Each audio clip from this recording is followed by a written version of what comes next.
Hello, salutations. I'll be with you in a very short while.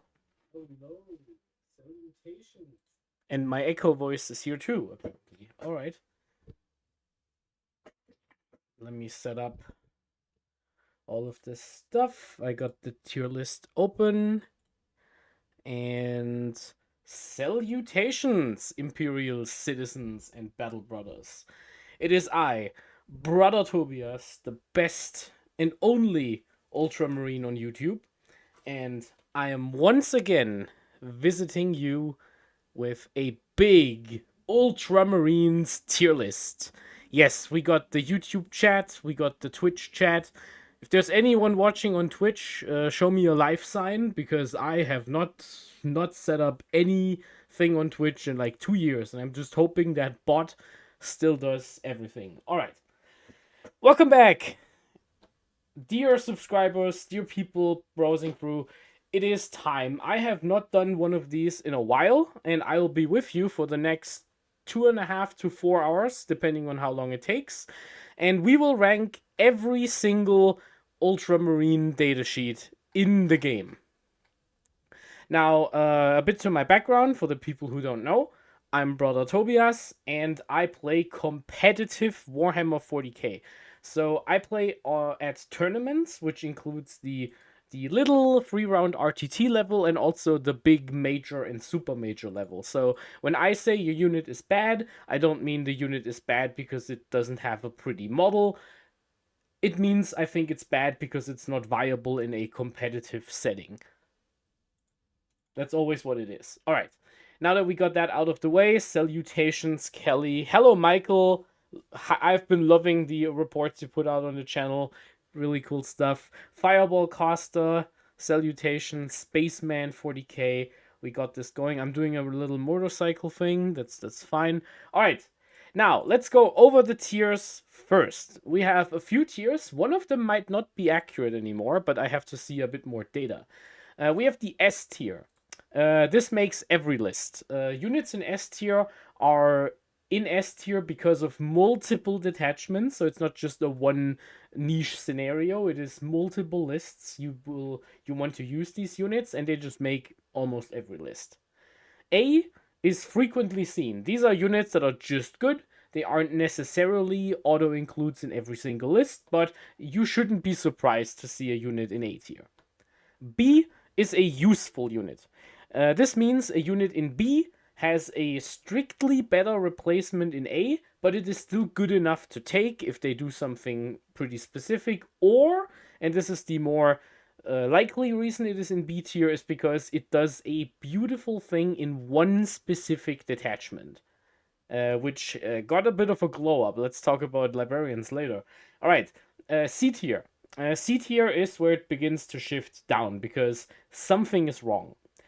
If a unit is in C tier, that means it has some sort of weakness or downside that keeps it out of being useful. There's just something that isn't quite good enough. D tier means a unit is too weak. This unit is bad and it doesn't really do enough to see competitive play.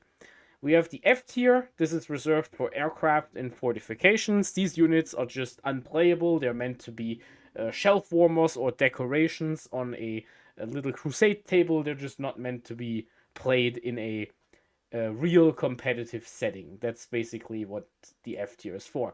That said, aircraft got reworked and works completely different now. So there could be a world where aircraft models actually do something good, but for the points I have seen, they really don't cut it right now.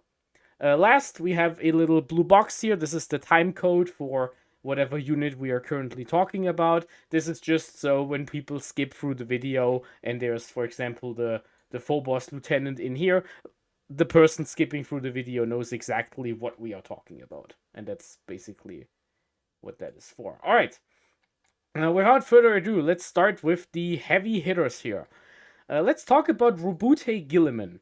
Now, before the edition started, at the end of 10th edition, we lost Marneus Calgar with the Victrix Guard, and he got replaced with the worse but also cheaper Marneus Calgar without the Victrix Guard.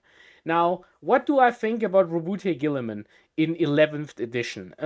I think Robute Guilliman is worse than he used to be. At the end of 10th, I was on Team Guilliman all the way. Calgar was just worse in every possible scenario.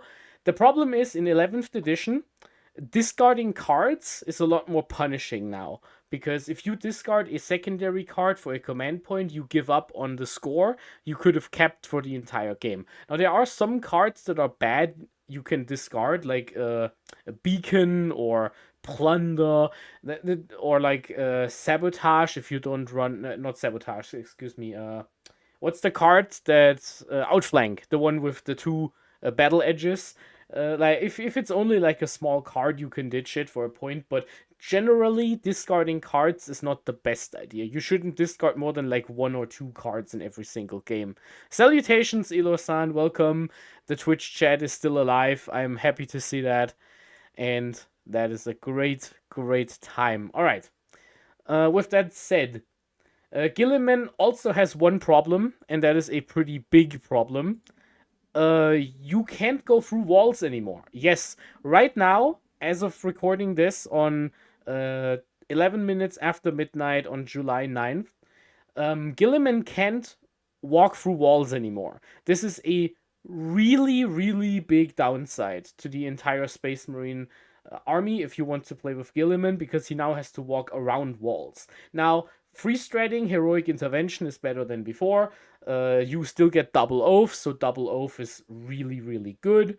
The walls are less of an issue because there are more walls you can just walk through, but it does come up, Michael. It does really come up, especially for heroics.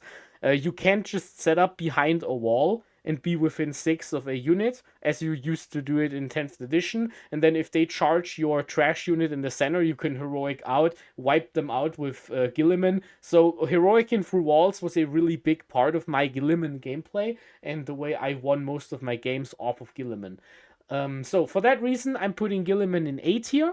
I still think Guilliman is really good, but I don't think he's S tier anymore. I think he needs to be able to go through walls, and potentially you have to figure out a way to get command points from another source, because you're not discarding cards. That said, if you run a double Repulsor Executioner Iron Storm list with Purge the Foe, Guilliman is your man. Guilliman will be your man, but I'm downgrading Guilliman to A tier. Next, we are talking about Marneus Calgar, and this is making me sad, because Marneus Calgar used to be the best datasheet in the game, and now Marneus Calgar is just a worse version of himself. But unfortunately, I still have to put Calgar into S tier, because Calgar's free command point is incredible. Calgar gives you the command points, he gives you advance and charge in a bunch of detachments that don't have access to advance and charge or fallback and charge, like a Reclamation Force or Iron Storm or Firestorm, like all of these detachment that need an extra rule to be viable. Calgar does it. Yeah, even Muppet Calgar is still Calgar. Michael, your point is exactly correct. I hate the fact that my Calgar is just worse than he used to be, but it's still S tier. The problem is Calgar is just so goddamn good, and the problem still remains you can't put Calgar and Gilliman into the same list. I mean, you can do it, but in my opinion, the new Calgar, you need to pay to get the command point to make the 140 points worth it, whereas with the old Calgar was so broken, even without the command point, he was worth the 200. He was just incredible. And yeah, it's S tier. Calgar goes in S tier. Next, we have Uriel Ventris, and this, according to some rumors, this might be the last tier list for Captain Uriel, because he might be leaving the Codex in the next edition. I assume he has done some Codex violation that got him kicked out again. But yeah, Uriel Ventris, he got a lot worse, because as it is right now, he can't join Victrix Guard, if I'm correct. The Monitorum field manual says he can't join them, and if there's a conflict between the field manual and the documents, you have to refer to the field manual. So that is a problem for Uriel Ventris. Uriel Ventris also got nerfed in a sense where you still can't up-down Centurions, and you can't up-down on turn 1 anymore. And yes, also, as Michael points out here in the chat, you can only use Vect once per turn, which means you are not a 12-inch aura of every strat is more expensive, which was incredible with Rapid Ingress. Yes, let's get it. You are completely correct. Vect is worse now. Previously he would be the best leader of your second unit of Victrix Guard, but the problem is Victrix Guard is paying spam tax for the second unit, so you probably don't even want to run 2 units of Victrix Guard in any list now.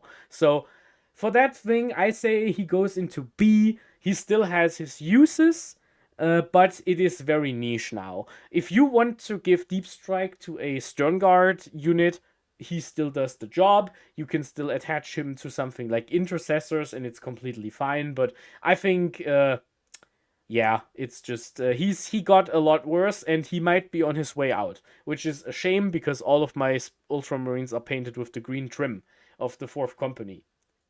Next, we talk about a model with a huge glow up. This is Cato Sicarius.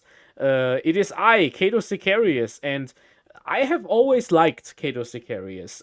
Everyone was talking about the old Sicarius with the scout move, and I get it, guys, I get it. Scout move was pretty good, but this is a guy with a damage-free melee weapon. He is incredibly good in combat. You have precision natively, which is way more important now because you can't use 2 strats at the same time. So if you use Cato in combat and you rerolled, and you give yourself lands with the strat, Cato Sicarius can't use precision, but he has precision natively, so it's okay. You also have a sweep profile with like 10 attacks and sustained hits that just kills an entire Eldar unit by itself, and you have the damage-free death wounds with strength 6, which with Oath is a good breakpoint to wound things on force and hopefully do some mortal wounds to them. Furthermore, his reactive move got a bit worse because it's now outside of 8 inches, but it got also better because the restriction in the rules that you can't move twice in the same phase, that restriction is now gone. It has disappeared from the rules in the new edition, so if you walk towards a unit and they reactive move away from you, and they are still in 8, you can reactive move right behind them. So it is incredibly difficult to avoid getting charged by your Victrix unit, because if your opponent tries to reactive move out of it, you can make a play for their home objective. It is crazy. He also is a support model now, so regardless of what the datasheet says, you can just attach him to a Victrix unit with any leader. So you can run a Captain or Titus with Victrix Guard and then also put Sicarius in there. Or Calgar, of course, which is the most common thing you're seeing right now. Sicarius saw a lot of play at the end of 10th edition, and now it's even better. And let me get to you why he is way better than before. And it's the new Heroic Intervention. The new Heroic Intervention is broken. This ability is insane to have for free. Your Victrix guard will be behind the center ruin, or you will reactive move into a really good spot, and either you can pay 1 point and use the free point to do any charge within 6 and just get in there in your opponent's turn, or if your opponent charges anything within 12, you can just roll it because it's free. Because if you get lucky, you just put a Victrix guard unit into combat with something and you can't get charged by anything else. This is incredible. Captain Sicarius is insane, and I am willing to put him very close to S tier. I don't think I can, because 95 points extra for a Victrix unit is expensive, but honestly, he improved so much, and you see him in so many lists. I am kind of inclined to put him very close to the top. I'm putting him top of A for now, but I can be sweet-talked into putting him in S tier. Cato Sicarius is really good. Speaking of models that are really good, let's talk about Captain Titus. Captain Titus is a secret favorite of mine. Now, there is a reason for this. Number one, Titus can attach to the Wardens of Ultramar, and now that the Wardens of Ultramar have to attach to something else, they are a lot better at building this Super Death Star unit than they used to be. And if you build a Super Death Star, you might as well attach Titus too, so your Death Star gets the most rules. Titus is your toughest model per point, outside of like the Gravis Captain with the half damage, because he has a Feel No Pain, and if you kill him in melee, he gets right back up and hits your opponent, and if he kills something, he stays up. And this happens not once, it happens every time you roll that 2 up. This means Captain Titus is incredibly difficult to attack with like precision units in combat, because if you get attacked by like 5 Infractors and a Slanesh Lord, they kill you with all the precision damage. Even though you have a 5 up Feel No Pain, you could survive.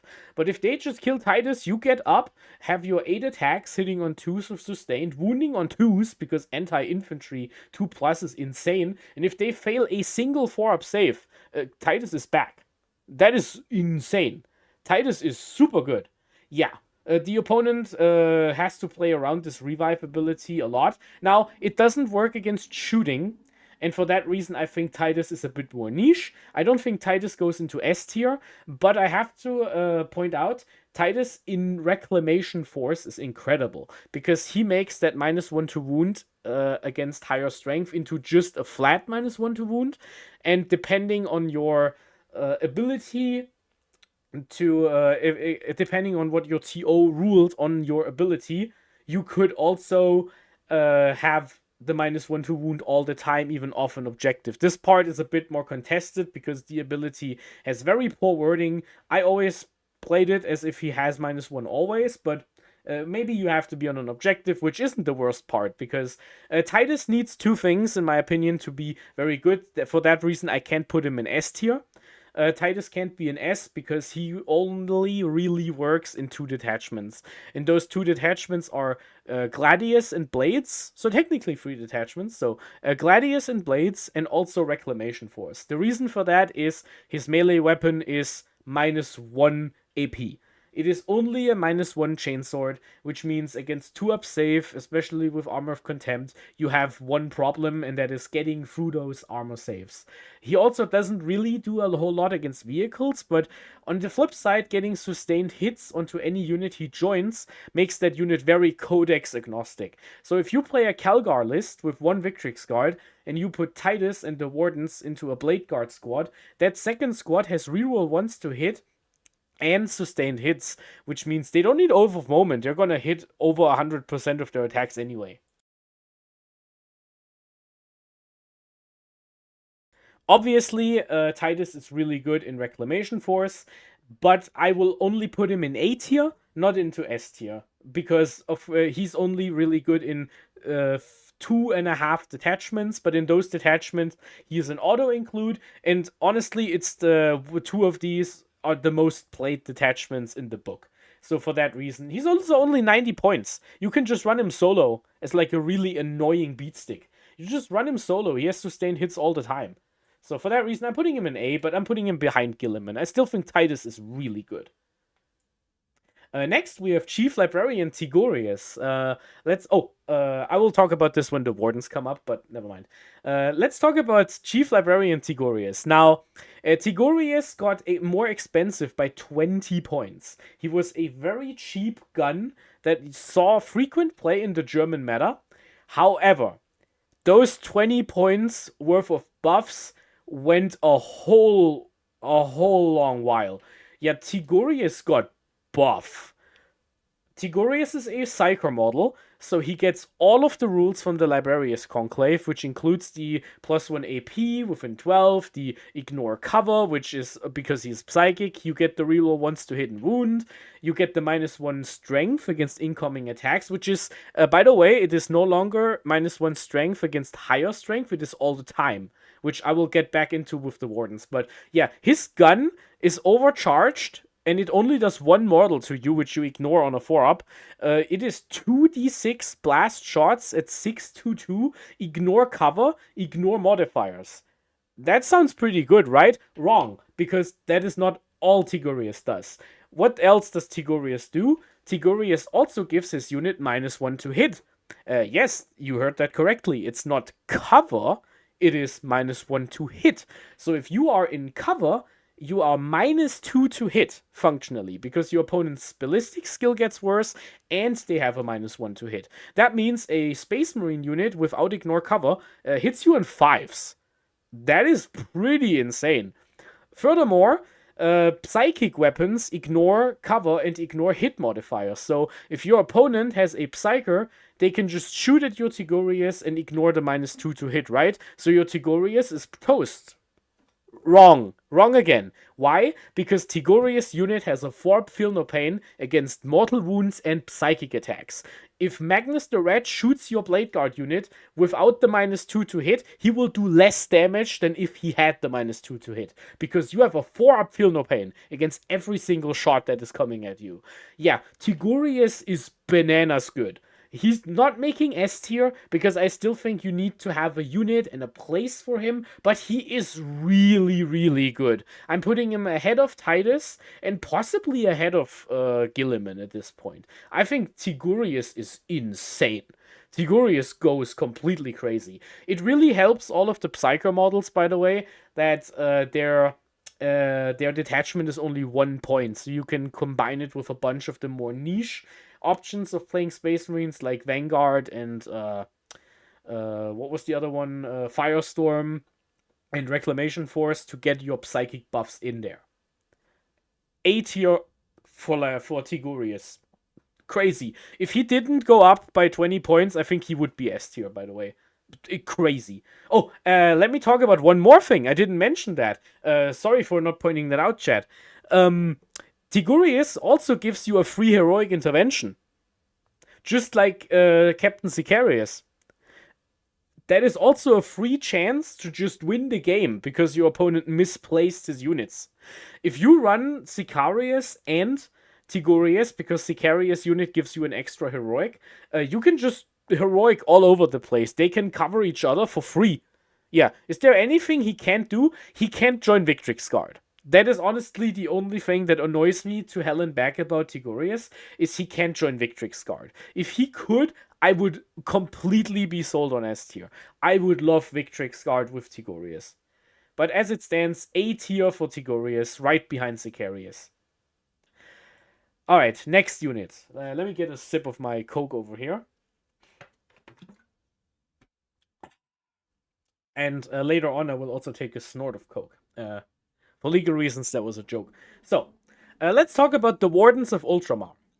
The Wardens of Ultramar got a lot worse.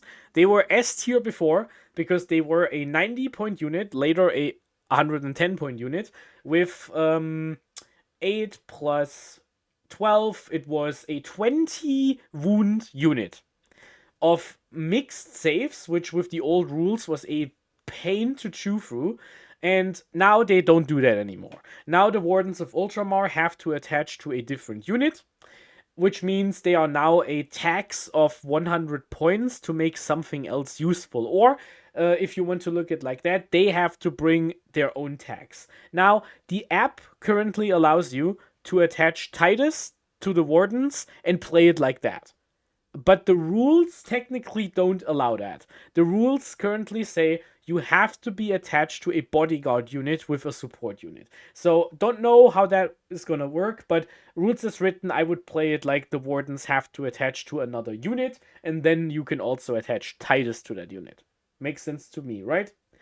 So what do the Wardens actually do though? The Wardens have 20 wounds. They give +1 OC, and they can attach to a bunch of different units to just give them a huge thing, to give them a huge durability boost, because remember, you get Metaurus and his melee attacks, which hit on 2s, he hits like a Victrix, a better blade guard. And you also get +1 OC, you get a bunch of extra wounds you can put damage on.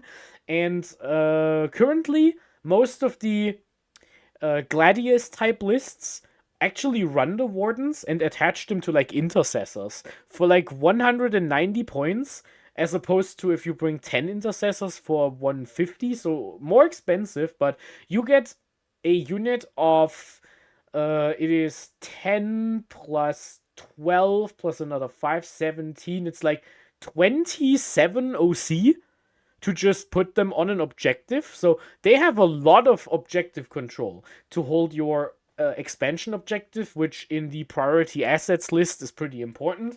And also, Gadriel's bolt rifle, funny enough, actually gets buffed by the intercessors. Yes, exactly, Mitsuki, you got it. The intercessor rule increases all of your bolt rifle shots by 2, which Gadriel actually applies to, because Gadriel has a bolt rifle. So you do get some buffs out of it, actually, which I think is pretty funny. And for that reason, they do see play on occasion. What I want to talk about is the fact that this unit is a Psyker unit. Daniel Cornelius, the Psyker guy, is a Psyker unit. Yes, Michael and John, you figured it out. They are Psykers as long as the Daniel Cornelius guy is still alive, which means they unlock the Librarius buff for basically anything they can join, and also for Titus. So you can get +2 movement, or -1 strength, or rerolls, whatever you want. Let me tell you a little trick about the Titus unit and the Warden unit. Titus -1 in Reclamation Force is not higher strength. It is just a flat -1 for the Titus unit. And you reduce the incoming strength of range attacks by 1 with telekinesis, I believe. So this means you have -1 strength and -1 to wound. If you get shot by strength 4 guns, they wound you on 6s. Let that sink in for a second. If you get attacked by strength 4 guns, they wound you on 6s. If you get hit by strength 8, that wounds you on 4. Yes. Keep that in mind. For that reason, I'm putting the Wardens into A tier too, but I'm putting them with Titus because they, in my opinion, go together. In Reclamation Force, I usually attach them to Blade Guard, because if you have 6 Blade Guard and 6 Wardens and Titus, that is a 13 model unit, so your opponent doesn't get the free redraw on the it's Grievous Blow, I believe, the secondary card that says they have to kill that unit, which is honestly pretty difficult, because it is -1 to wound, it is -1 incoming strength with Librarius, it is a lot of wounds in one body. Yeah, contingent A tier on Rec Force, B tier, anything else. Mitsuki, I have one problem with that. You can still play them in any Librarius combo, because you can still give the Psyker keyword to basically any unit for 100 points and a bunch of extra stuff. And they do actually see tournament play. We have some lists where the Wardens attached to some intercessors are holding the expansion objective. And for that reason, I'm putting them in A tier, but they are not S tier anymore. And previously they were S tier. Always keep in mind where the unit started and how far they fall down. So, in 10th edition, they were S tier because they were just way too cheap for like a solo unit. They have a different purpose now, and it is more contextual, but they're still pretty good. Next, we have the Victrix Guard. The Victrix Guard is very interesting to talk about, because in my opinion, so functionally, the first unit of Victrix Guard is unnerfed now. Because you pay less for the first unit, but you have to spend extra for the champion and the banner. The champion is a bit more of a if you have the points for it, the banner is mandatory. Because the banner allows you to go to strength 6, which is a pretty important breakpoint. The second and third unit of Victrix Guard cost more points. Blood Surge is a lot worse now. Cover doesn't benefit them as well as it used to. And you do have to rely on Armor of Contempt with this. Now, the thing is, I still think the one Victrix unit you have is still pretty good. And for that reason, I would like to put Victrix Guard into A tier, and mostly because the epic heroes in A tier and S tier, like Calgar and Sicarius, they do want to join Victrix. Yeah, they are more good because of the characters you attach, and obviously you still have a really good melee unit. Yeah, they don't have an invuln save, that is true, but they are still the best combat unit in the Codex. Like, Blade Guard don't hit as hard as them. Assault Terminators with hammers don't hit as hard as them. I'm really sorry to say, but Hammer Terminators are not that great in combat, because they hit on freeze, woo, but they only have 3 attacks per model, and they cost like twice as much almost. So they are still the best unit for combat, but if you run, like, the first unit is A tier in my opinion, but the second and third unit go to like C and D. I think they're too expensive to run as a third and second unit now. You only take one in my opinion. And with that, we have talked about all of the epic heroes. If you want melee, you want Victrix. If you want durability, you go Blade Guard or Terminators. The thing is, though, Blade Guard isn't always more tanky. It only applies to Reclamation Force, but in Reclamation Force, you get -2 to wound. Now, this doesn't sound important, but if your Victrix Guard are on an objective and your opponent is also playing Marines with Oath, you just ignore it. You stay -1. That's pretty good. Same thing if your opponent gets the -1, or the +1 from like lands or something. Pretty good. Next, we talk about the Space Marine Captain. A brand new model in the box to probably never see play. Now, never is never a thing. So, the Captain is still fine. The problem is always Ultramarines have so many good epic heroes, you don't really have time or a place for a captain. The thing is, though, with the overall tone of the game to be less skewy, a captain with some assault intercessors or blade guard is still a pretty good combat missile. You put this guy into a transport, you disembark from behind a wall, you advance and charge up, you activate your death wounds, you kill something on an objective, and if your opponent can't kill you in return because they're too busy, or you make them busy with the captain who could just reactive move back to the transport maybe in your opponent's turn, your opponent still has to respect this, because this will scalpel out any like moderately sized thing. I do believe 5 Sternguard with a captain on average kill a Vindicator in combat, with Oath and stuff, but yeah. Downside is you can't honor the chapter for blends and +1 AP, and also do precision, so that is slightly worse.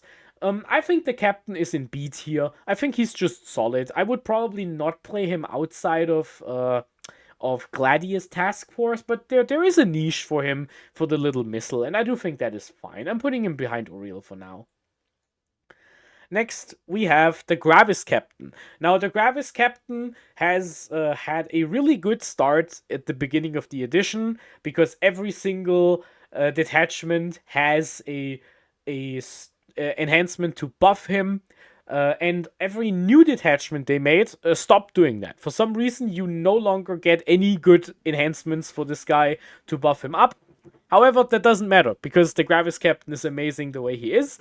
Yeah, the Gravis Captain is great. He halves damage, he's very tough, any of the defensive enhancements are good on him. You can make him a low knob in Vanguard, you can make him -1 damage and half damage in Firestorm, you can make him 4-up Feel No Pain in Ironstorm, you can make him 2-up Save and 5-up Feel No Pain in Gladius, you can make him Resurrect on a 2-up in Anvil Siege Force. Just amazing, yeah.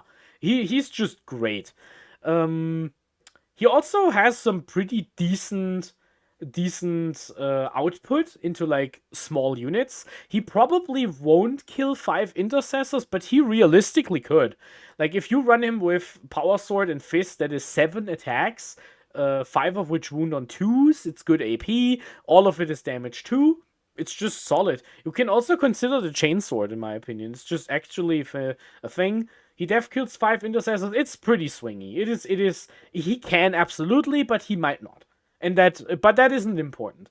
The reason why this guy is pretty good in the priority asset lists, which is Blades and Gladius, this guy is the model you put into the center to do your little action, and your opponent probably can't kill him. And if your opponent gets too close to him, he just free strats a reactive move backwards. It's a good time. The Gravis Captain, in my opinion, goes into... is S tier fine? Let me think about this. Like, if you play Gladius, you have to take him, because he is the same unit as the Combi Lieutenant, kind of, in that one detachment, and other detachments want him too. And you can't take the Wardens anymore. The Wardens were the #1 unit that replaced him in a lot of lists, but I still think the Gravis Captain is just good, right? A tier is getting full. Let's put him in S, honestly. Let's put him in S for now. He's just really good. Your opponent can't combine strats anymore, so it is also more difficult to kill him. If there is something bad I have to say about the Gravis Captain is I don't have any use for him in Reclamation Force. That's the only thing I can think of. He doesn't use any of the strats well. It is difficult for him to control an objective to get the -1 to wound. But in Blades and Gladius, this guy is just amazing. Yeah, Mitsuki, we will talk about the Combi Lieutenant when it's time. First, though, we will talk about the Captain with Jump Pack. And this will be the first pick I will be yelled at by you guys, because this is my guy. This guy is my homie. The Captain with Jump Pack, you shut your mouth, Michael, because you don't know about the Smash Captain, okay? You don't know. You have not seen what I have seen. Even though in my last 2 test games it didn't work out, but that was just bad luck. Okay, let's talk about this. The Captain with Jump Pack is a completely useless upgrade to a JPI squad to give them +1 strength, or the Vanguard vets, which aren't out yet, so you can't even consider them. Doesn't matter. Captain with Jump Packs almost smashed with the JPI. Nope, that is completely worthless. Just take a second JPI squad. That's better. Here is what this guy actually does. Now listen to me. You run Reclamation Force. You give him a hammer and a shield. And you give him the Liberatum enhancement. He is a 12-inch moving, free stratting for the +1 attack and +2 charge beatstick for 100 points. He will charge something on an objective. You have full rerolls to hit and wound for your death wounds. You can throw a free grenade before you fly in there. Also possible. And he will, on a 54% average, kill 5 intercessors with those 6 attacks.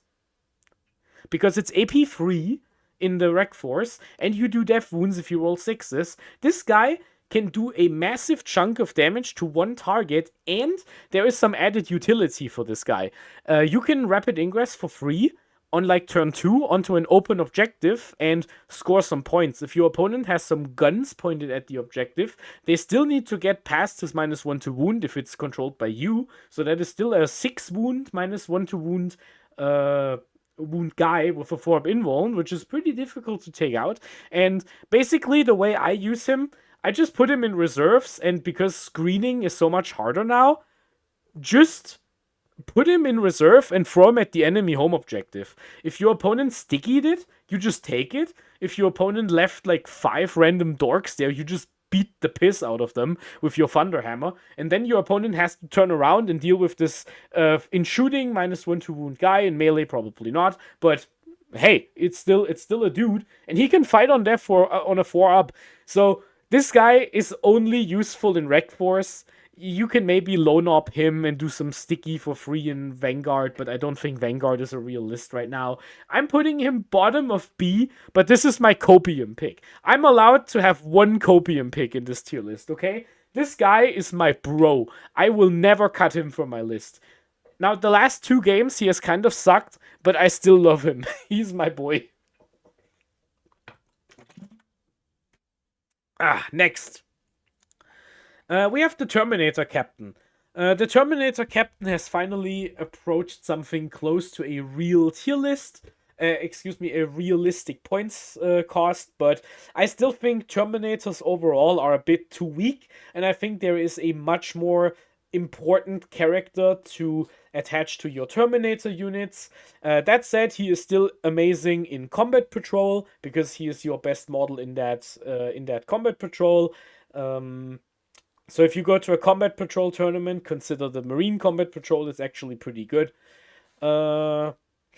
Yeah, and technically, reroll charges and stratagems that you work in the charge phase no longer stack with each other. So the fact that he rerolls charges for free is like kind of fine. You can make a case for putting him in Reclamation Force and then Deep Striking and having a 7-inch charge out of Deep Strike with a reroll. But honestly, a 7-inch with a reroll is still so risky.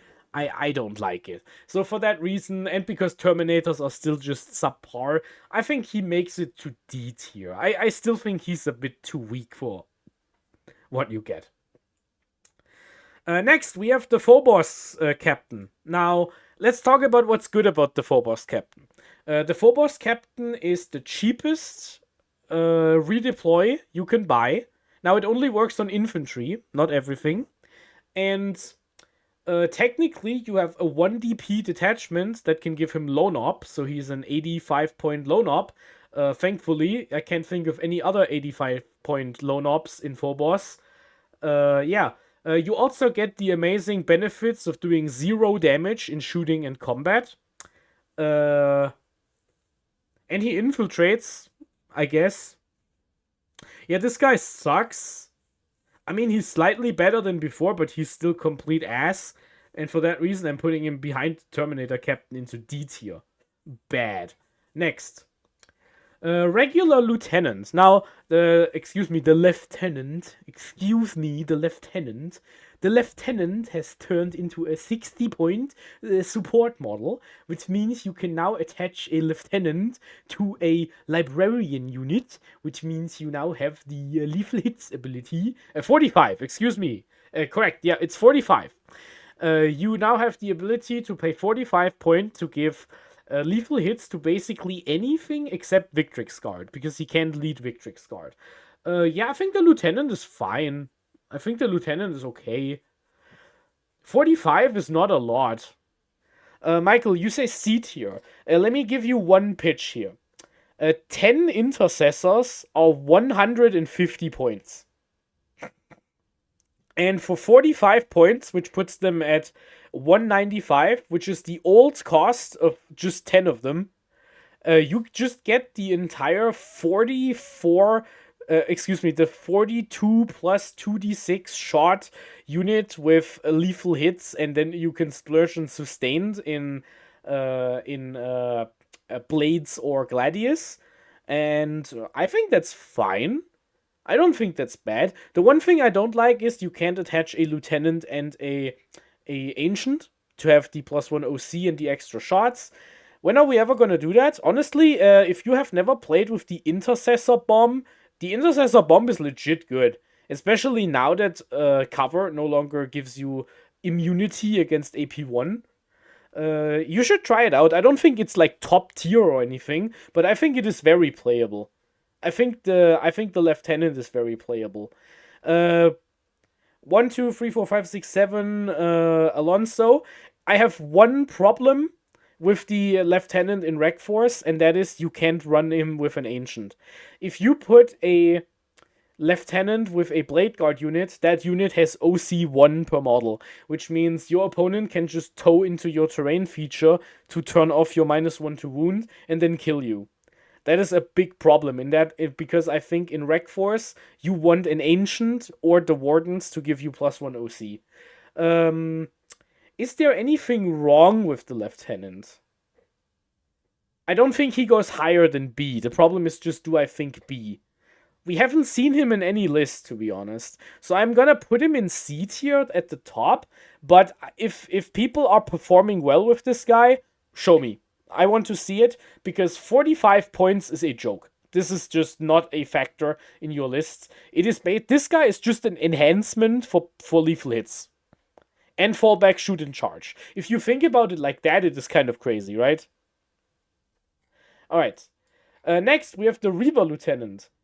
Let's talk about the Reaver Lieutenant. He goes into D tier. Alright. Next unit, we have the Phobos Lieutenant. Now, the Phobos Lieutenant has seen some use now. He got a lot cheaper.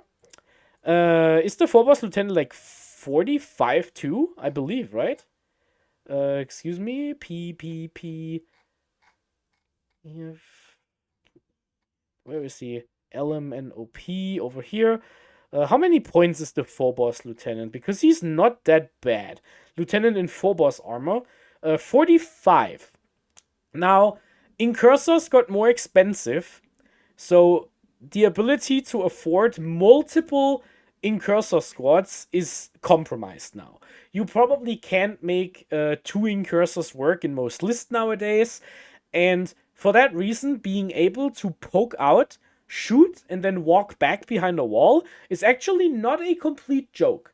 He also has Deep Strike and Infiltrate, so he can join Incursors and scout with them. He can also go by himself and Deep Strike. No, he can't go by himself. He's no longer support. Never mind. I lied. Yeah, I think he's okay. I don't think he's that bad. A tier, no. I think he goes bottom of B.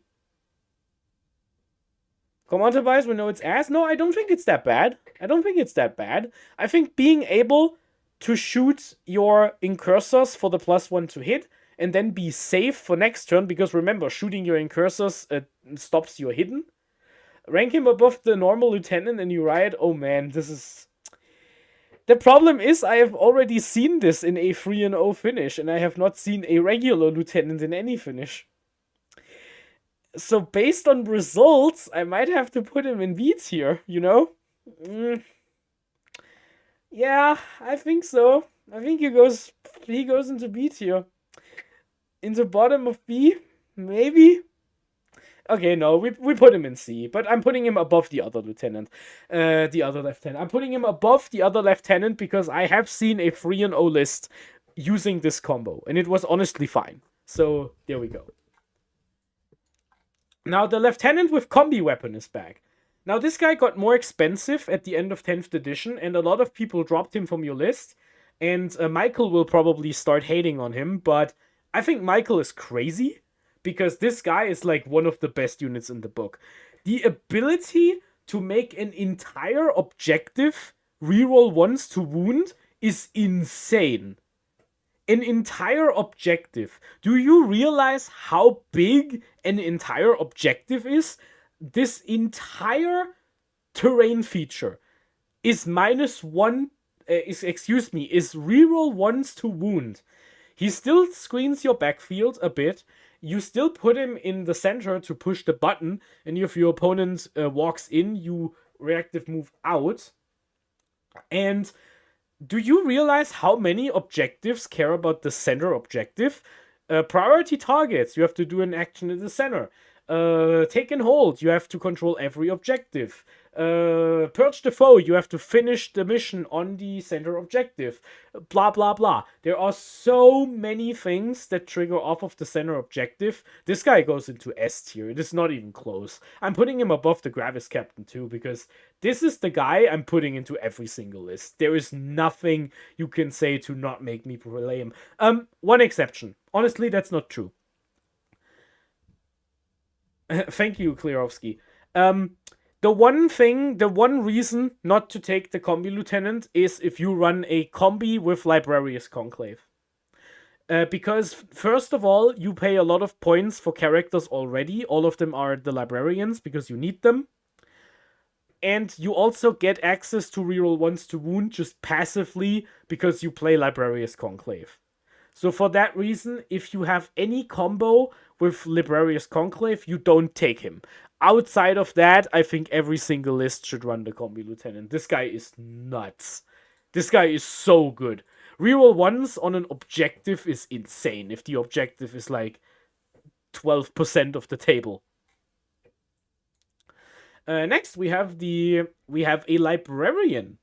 Librarians used to be in B tier because I was like, oh, Librarius Conclave was pretty nice. Then 2 years passed and Librarius Conclave was really bad. And then the new Librarius Conclave came up, and suddenly every single detachment that isn't Gladius has access to a Fusillade Brick Sternguard veteran unit. Yeah, this is pretty nuts. This guy goes into A tier for sure, because Librarius Conclave is nuts. The 4-up invuln is also more relevant than before, because cover doesn't give you an extra save. So just having a 4-up is just really fun. Is there anything else you can do with it, though? This is basically ranking the Fusillade Brick and not anything else. And I think that's fine, right? Yeah, I think A tier for this is fine, just because people are running Fusillade in a lot of lists. Until this gets nerfed, you should probably you should probably expect to see this guy in a tournament. I'm putting him probably ahead of like Titus, because there are a lot of units doing that stuff. Yeah.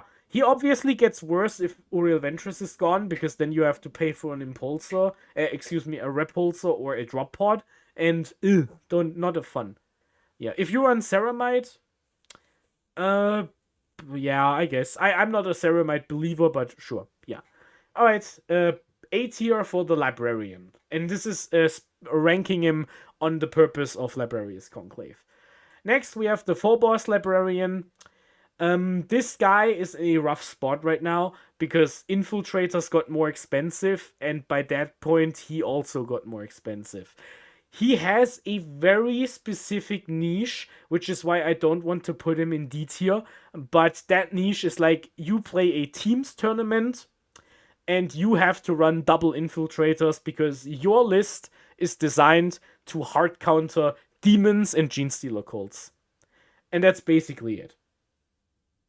So what do? I think he goes into C tier towards the bottom because he has one niche. The problem is just the points are just not worth it. What does he even do?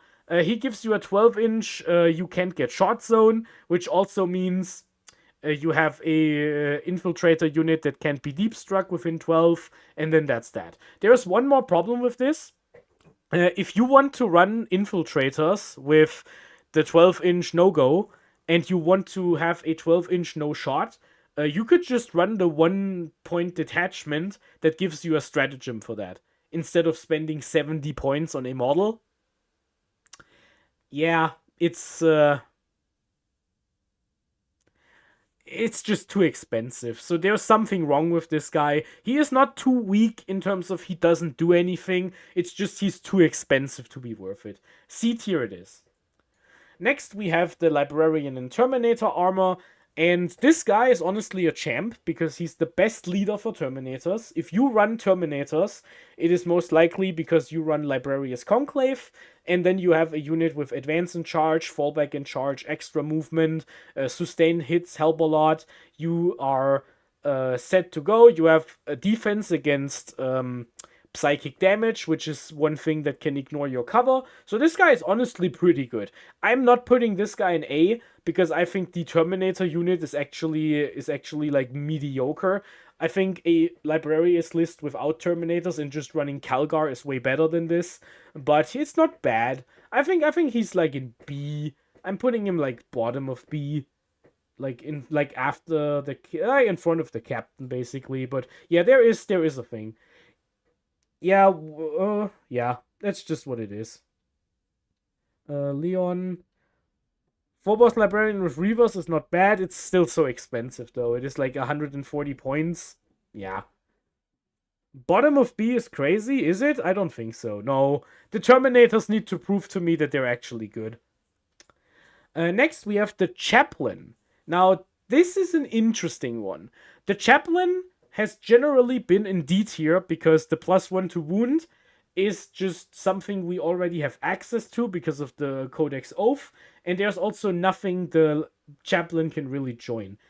However, the Chaplain gives you a once per game ignore battle shock. I have genuinely thought about running a solo Chaplain in my Rec Force army just to make sure I don't lose the objective to like Shadows in the Warp or something. Battle shocks are really annoying in the new edition. I have seen units get battle shocked on turn 2 and never pass their turn ever again. They never pass that check ever again, and they just walk around battle shocked forever. It is so annoying. Yeah, battle shock is legit good. The problem remains that this guy can't join anything useful. And for that reason, I can't really put him higher than C. But I have this inkling that maybe we can do something with a Chaplain. I just need to figure out where to put this guy. He's a leader, so he can go with a support in like a little unit. But it's like, man, it is the niche is here. We have reached a purpose for this guy to unbattle shock something. The problem is everything else. He's not a lone op, he's bad in a unit, and it's just something. Put him with an Ancient and a Blade Guard. The problem is, if you want to put something with a Blade Guard for damage, I think you just take a Lieutenant, just to have lethal hits. Or, you're playing Ultramarines, my brother, just put an Epic Hero in that unit. You have Titus or Tigurius as better options for your Blade Guard unit. And that's just kind of that. So you don't need the +1 to wound, you just have better options for your Blade Guard to join. Lieutenant is a support. Yeah, it doesn't matter. You can still run a support with a Blade Guard unit. You can run Lieutenant and Blade Guard and it's fine. There's nothing wrong with it. You don't have to have a leader. You can still have a support. He is more support mate. The Chaplain? Wait, the Chaplain is support? No. Chaplains are not support. You're crazy. No. Chaplain is not support. There's no way. Wait, let me check. You guys are so wrong. There's no. No, Chaplain is a leader. I can see it. Chaplain is a leader. You liars. There we go. Alright. Leadership 5 up is pretty good. That part is also good. I need to figure out where to put the Chaplain. For now, we're putting him in C tier, just because the one problem I have with the Chaplain is he has nothing worth to lead. And for that reason, I'm putting him in C tier after the Lieutenant, in my opinion. Yeah. Next, we have the Lieutenant in the Chaplain in Terminator armor. This guy is beyond worthless. He sucks. He is complete garbage. Let me explain to you why, because I love explaining it in every tier list. You get a 4-up Feel No Pain against mortal wounds, which is cool, I guess. You get +1 to wound, and that's it. Here's the problem with Terminators. Terminators need Oath of Moment. Oath of Moment gives you +1 to wound. Why do you need Oath of Moment? Because Assault Terminators with hammers hit on freeze with no hit buff, and regular Terminators get +1 to hit if they attack the Oath target, which you want to do. So if you attack the Oath target, you have +1 to wound. So why do you need a leader to give you +1 to wound? This guy is completely bad. I think he is actually worse than the Phobos Captain. Into D tier he goes. Next, we have the Chaplain on Bike. Now, previously I had a bit of a coping session to keep this guy a bit further up in D tier. He's the only way to get an enhancement on an Outrider unit, which in Stormlands is not a completely crazy thing to do. Because there he goes to AP 2 damage free, which is honestly pretty solid. The problem now is Outriders are not good right now. Now, I have played some games with Outriders, and I like the idea of having a fast unit with OC2 that has an easier time moving around than with the old layouts. Let me explain to you why this is a bad unit. Why Outriders are not good is because they're mounted. Mounted units can't hide. If you deploy a mounted unit, your opponent can see it. And if your opponent can see a unit and everything else is hidden, they will just shoot it and it dies. Now, Outriders went down to 70 points, which is like fine, but I still think Outriders have this one problem. And for that reason, this guy goes into D tier, and I'm just putting him ahead of the Terminator Chaplain because at least he's not completely worthless, but yeah, there's just no reason to do this. Chaplain with Jump Pack. This guy goes into D tier because there's a new model coming out and we can't use it yet. Gone. Next. The Judiciar. Now, let me say something nice about someone I really hate before I completely destroy him. The Judiciar went down to 55 points. And that's cool. However, fight first is now a bad rule. And the reason why I say it's a bad rule is because sometimes, if you have fight first, you ruin your turn. Because sometimes you have to fight first somewhere you don't want to fight, and then your opponent can pick first where they want to fight outside of fight first, and then they kill something they wouldn't have killed if you didn't have fight first. Yeah, this guy is complete trash. I hated him before when fight first was actually a good rule. This guy is horrendously awful. I think the Judiciar goes next to the Reaver Lieutenant. He is so bad. Like, he can fight. That's the one thing that's good about him. But the Judiciar makes your army worse by giving you fight first. It is crazy. D tier it goes. The only characters that make your army worse for attaching them to a unit are the Judiciar and the Reaver Lieutenant. And that's that. Next, let's talk about the Tech Marine. The Tech Marine didn't change at all. He is a leader, which you're never going to make use of because you want to be a lone op while being within 3 inches of a vehicle. Now, the vehicle gets +1 to hit, which is a lot more important than it used to be because now, it's effectively, the Tech Marine gives any vehicle he's close to ignore cover. And the Tech Marine also gets his thing where if something gets destroyed within 12, you get the crazy, like, 7 attacks with the axe and you can just start killing people in combat, which is something. This guy goes into B tier for one specific purpose, ahead of Uriel Ventris, because in Ironstorm, which is honestly a pretty respectable detachment because it is Purge the Foe, so if you just want to play a parking lot that tables your opponent, you run 1 or 2 Tech Marines with some enhancements, and that's it. And that's why he goes into B tier. He's useful in Ironstorm, and if your list is at 1945, and you just need a second thing, he fits the bill. And that's just kind of what it is. B tier it goes. The Apothecary. Now, the Apothecary is a support, so you can run him solo, which is doesn't matter at all. The Apothecary got changed, right? He briefly... Excuse me. The Apothecary was briefly allowed to lead Blade Guard, and then it was taken away, if I remember that correctly, right? Can lead Crusader, Decimus, Hellblaster, Sternguard, Sword Brethren. Yeah, he can't lead Blade Guard anymore. So that was the one purpose he had. And now he can't lead Blade Guard anymore, so this guy goes into D tier. And I'm putting him after the Reaver Lieutenant, honestly. The Apothecary sucks. Honestly, the Apothecary is so bad now, he can't even really join Hellblasters anymore. Because if you attach something to Hellblasters, half the time, the Hellblasters don't even kill themselves nowadays. So you don't even get to shoot again and then put the guy up because the guy never even dies to shoot again. So this guy is bad. Should be able to lead Blade Guards. Yeah, he should. It's honestly not a problem. Every single chapter in the game has their own version of the Apothecary, and that Apothecary can lead other units, so he's a good Gabriel proxy, I guess.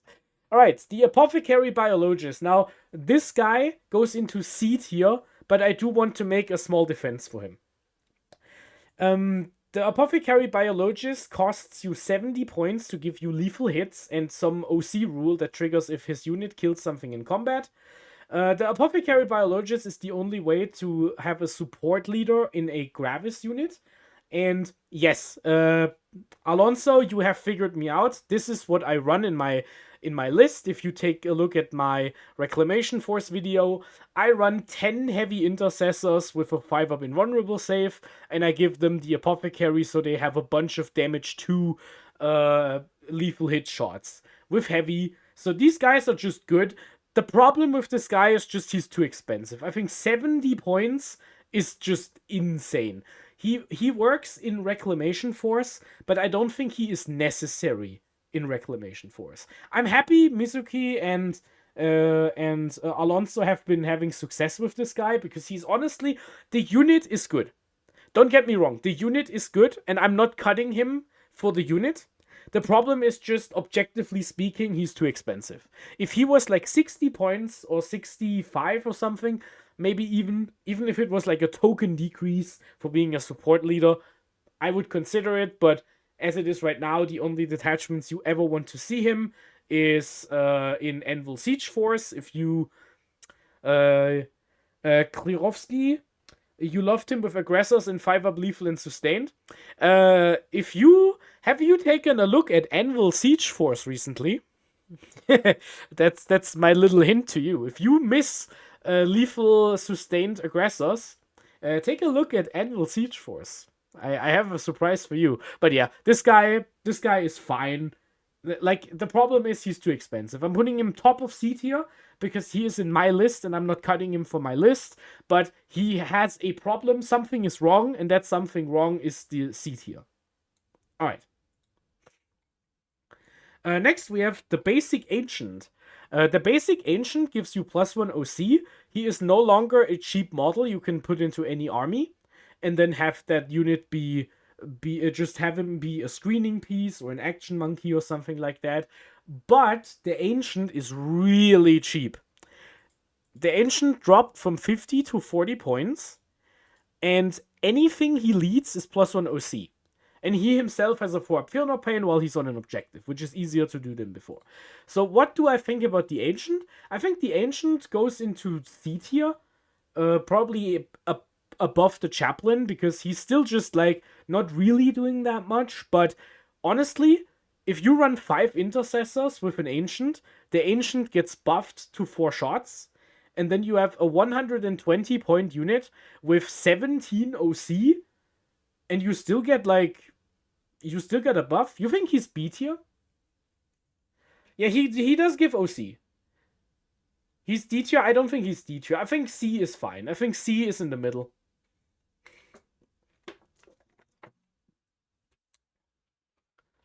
I think C tier is fine. I'm putting him in C tier.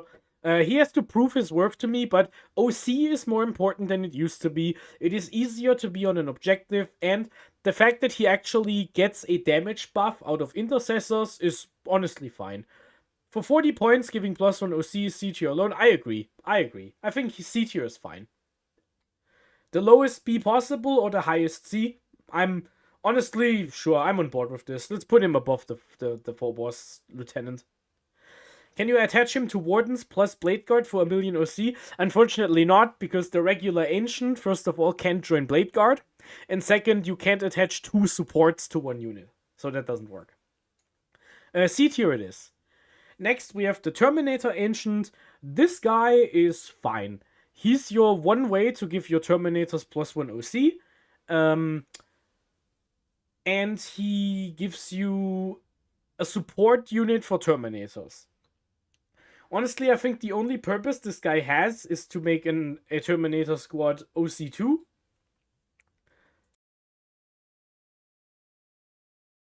Excuse me. to give a Terminator unit OC2, maybe an enhancement, but you probably still want to have a librarian first, and then the only detachment you want to have a librarian and an ancient is in Reclamation Force. And if you go for a Terminator brick in Reclamation Force, that is pretty niche. I do think he goes right where the other ancient is. With a 10-man brick of Termies, it's amazing. I mean, I guess. The problem is his buffs are, like, bad. You have to lose a model to get +1 to hit, and once your unit is doing 0 damage, you get +1 to your 0, so you do 1 damage now. That's math for you. You will never lose the objective. I disagree. OC2 is not that much. OC2 is not that much. Also, that unit is so damn expensive. Prove me wrong, I haven't seen the Terminators do something. I'm putting him in C tier next to the other Ancient. I'm putting him above the other Ancient because I can see the application a bit more proactively. But in my opinion, it's one detachment, and you don't run him in any other detachment.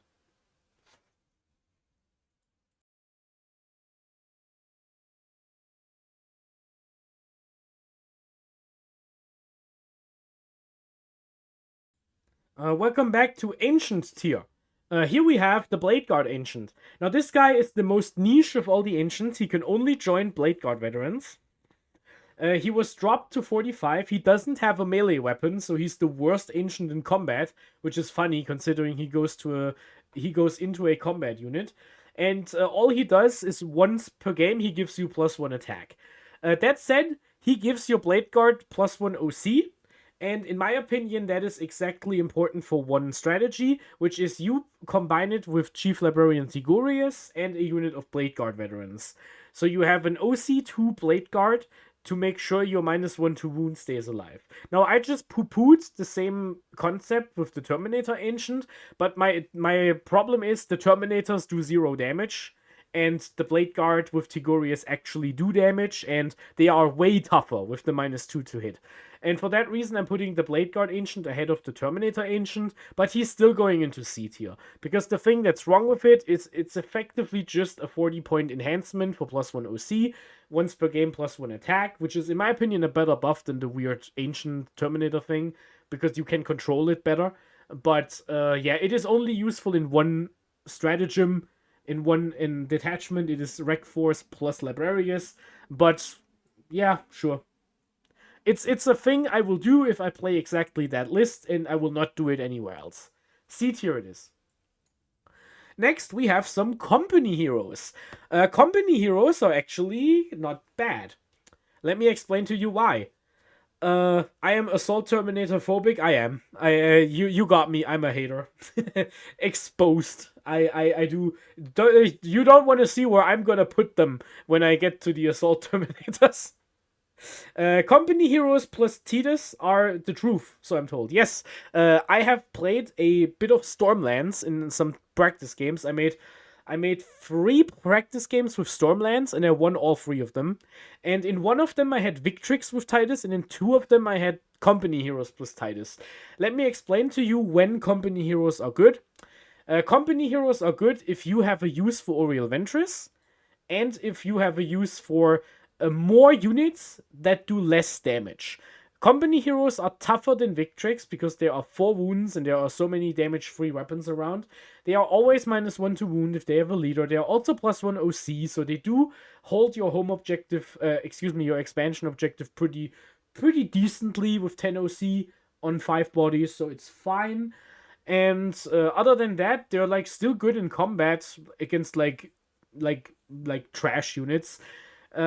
The way I ran it in my Stormlands, I attached Titus to some Wardens, because I played my Stormlands as a go-everywhere list. I played Disruption as the primary, because I had to, and in order to play Disruption well, you just have to be everywhere on the board. The problem, as you point out, Michael, is the old Calgar plus Heroes unit was insanely good, and this is just, like, mediocre. There's a Rec Force list with 10 Terminus that went 5-0. Picks or it didn't happen. You can DM me and I will believe you. Otherwise, I don't. I'm putting the I'm putting the company heroes with the captain in B tier because I think this is a pretty useful unit, but you probably don't do this. Hello Takanaka is the third S tier captain in Gravis armor. Yes, he is. Yeah. Next, we have the Intercessor Squad. The Intercessor Squad is so fascinating to talk about. Have any of you noticed the Armageddon datasheet gives them precision in combat? Genuine question for everyone in the chat. Have you noticed the Armageddon box intercessors have precision in combat?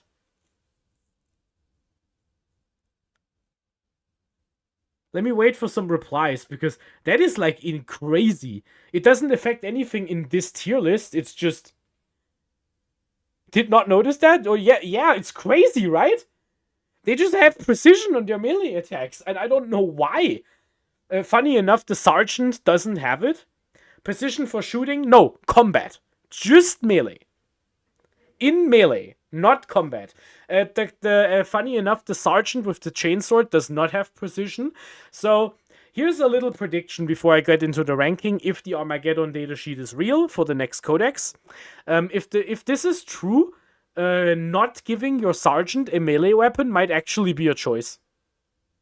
I actually believe this might be legit a good idea, to give your 5-man Intercessor Squad no melee weapon. Just don't give the Sergeant a melee weapon, and just threaten the idea that in Gladius, you could just advance and charge out of the ruin with the Lance strat, and just punk the F out of some leader.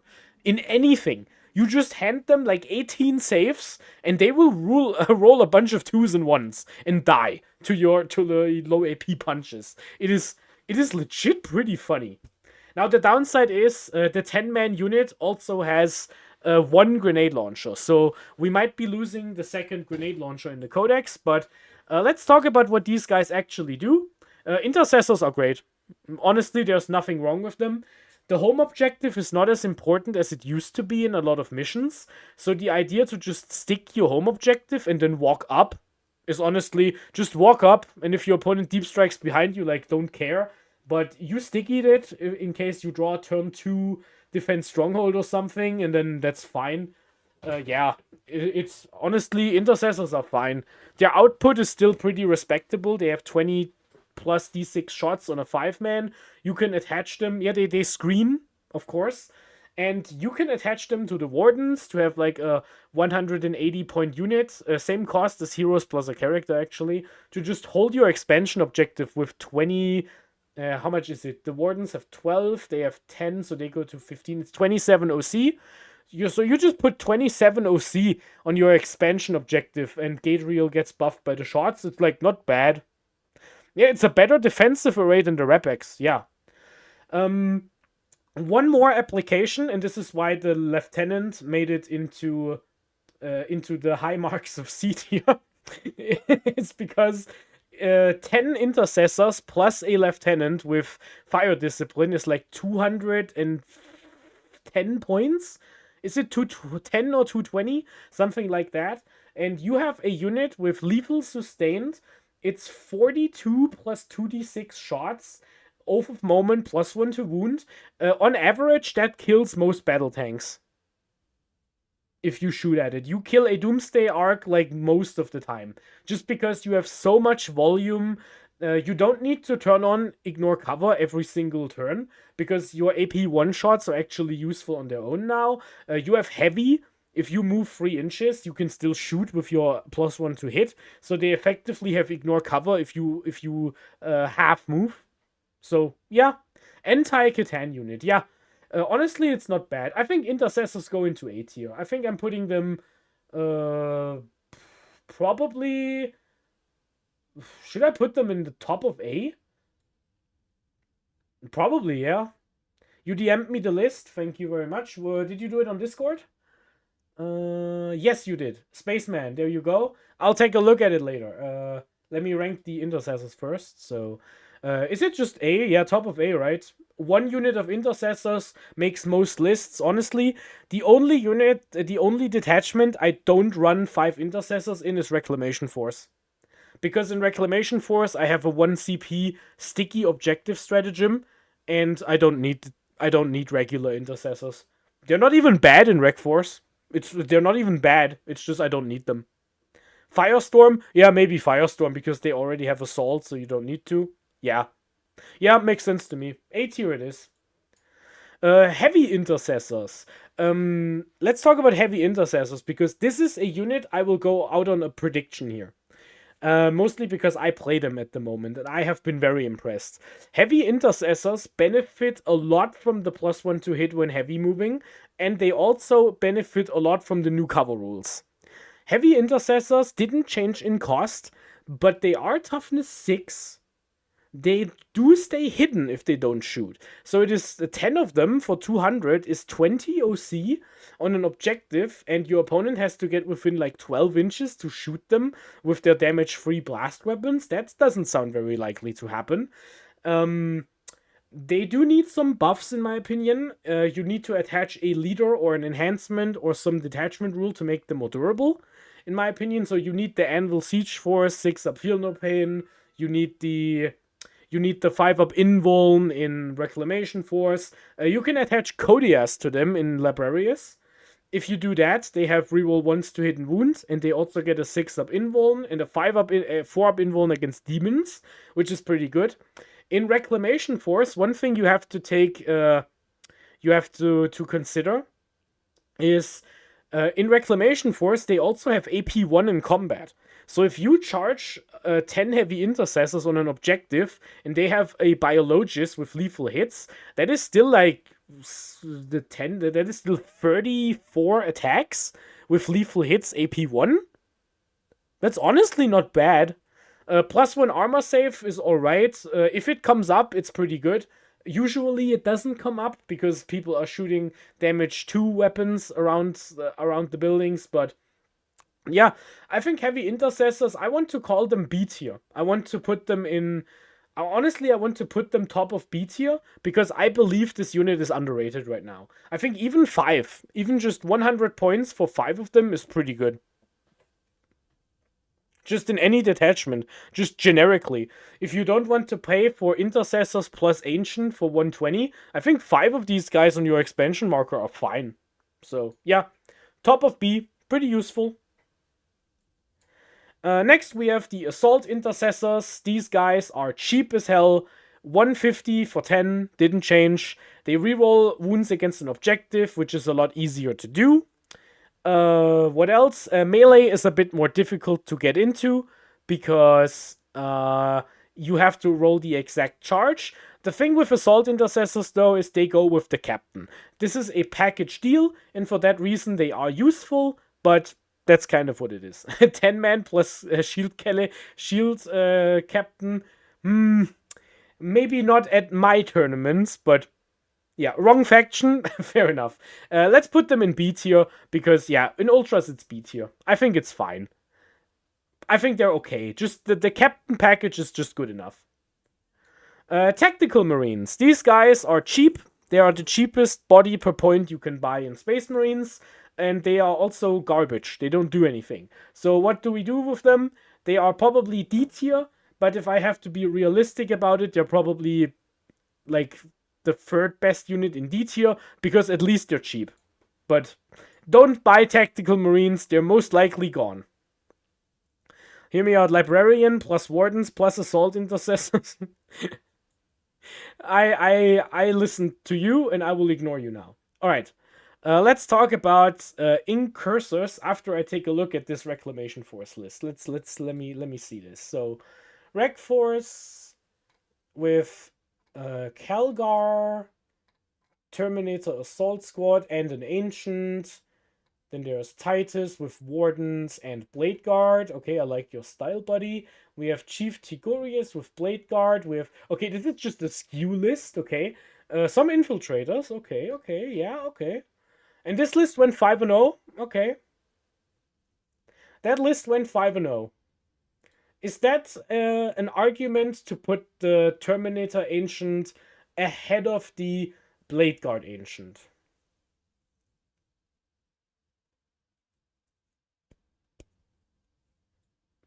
Sure. Okay. You convinced me, Spaceman. I'm upgrading the Terminator Ancient to C instead of C. Alright. Let's talk about incursors now. Incursors. They went up 5 points, and their buff is way better than before. What do they do? If you hit something with incursors, you get +1 to hit. But Tobias, is it not way harder to hit something in the new edition? Because now the incursors have to have hit something with -1 to hit before they can give you a +1 to hit. No, it's not. Because incursors ignore cover. They just do it.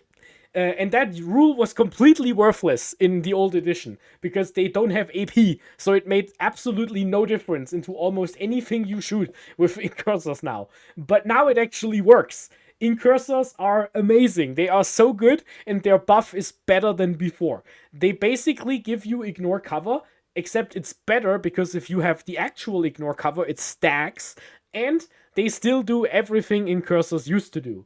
Scout is better than before. Because they don't infiltrate, so you don't even worry about the nerf. You can deploy them in reserve and then put them back down on the table. You can just do that. You can still put them in a transport and scout the transport. That works. You can still stay on an objective, and if 5 elves walk onto your objective, you throw the haywire mine into their face and kill them, and then you hold the objective. Amazing. Yeah, incursors are amazing, and they still stay in S tier. Honestly, the only list in my collection of lists that don't run at least 1 unit of incursors is my Reclamation Force. Because in Reclamation Force, I think Reavers are better, but I'll be talking about it when we come to Reavers. Yeah, S tier for incursors, and I don't think it's close. I think incursors are the second best unit in S tier. You run 2 units now? Yeah, I completely see it. I completely understand. They are better than they were, and they went up 5 points. Yeah.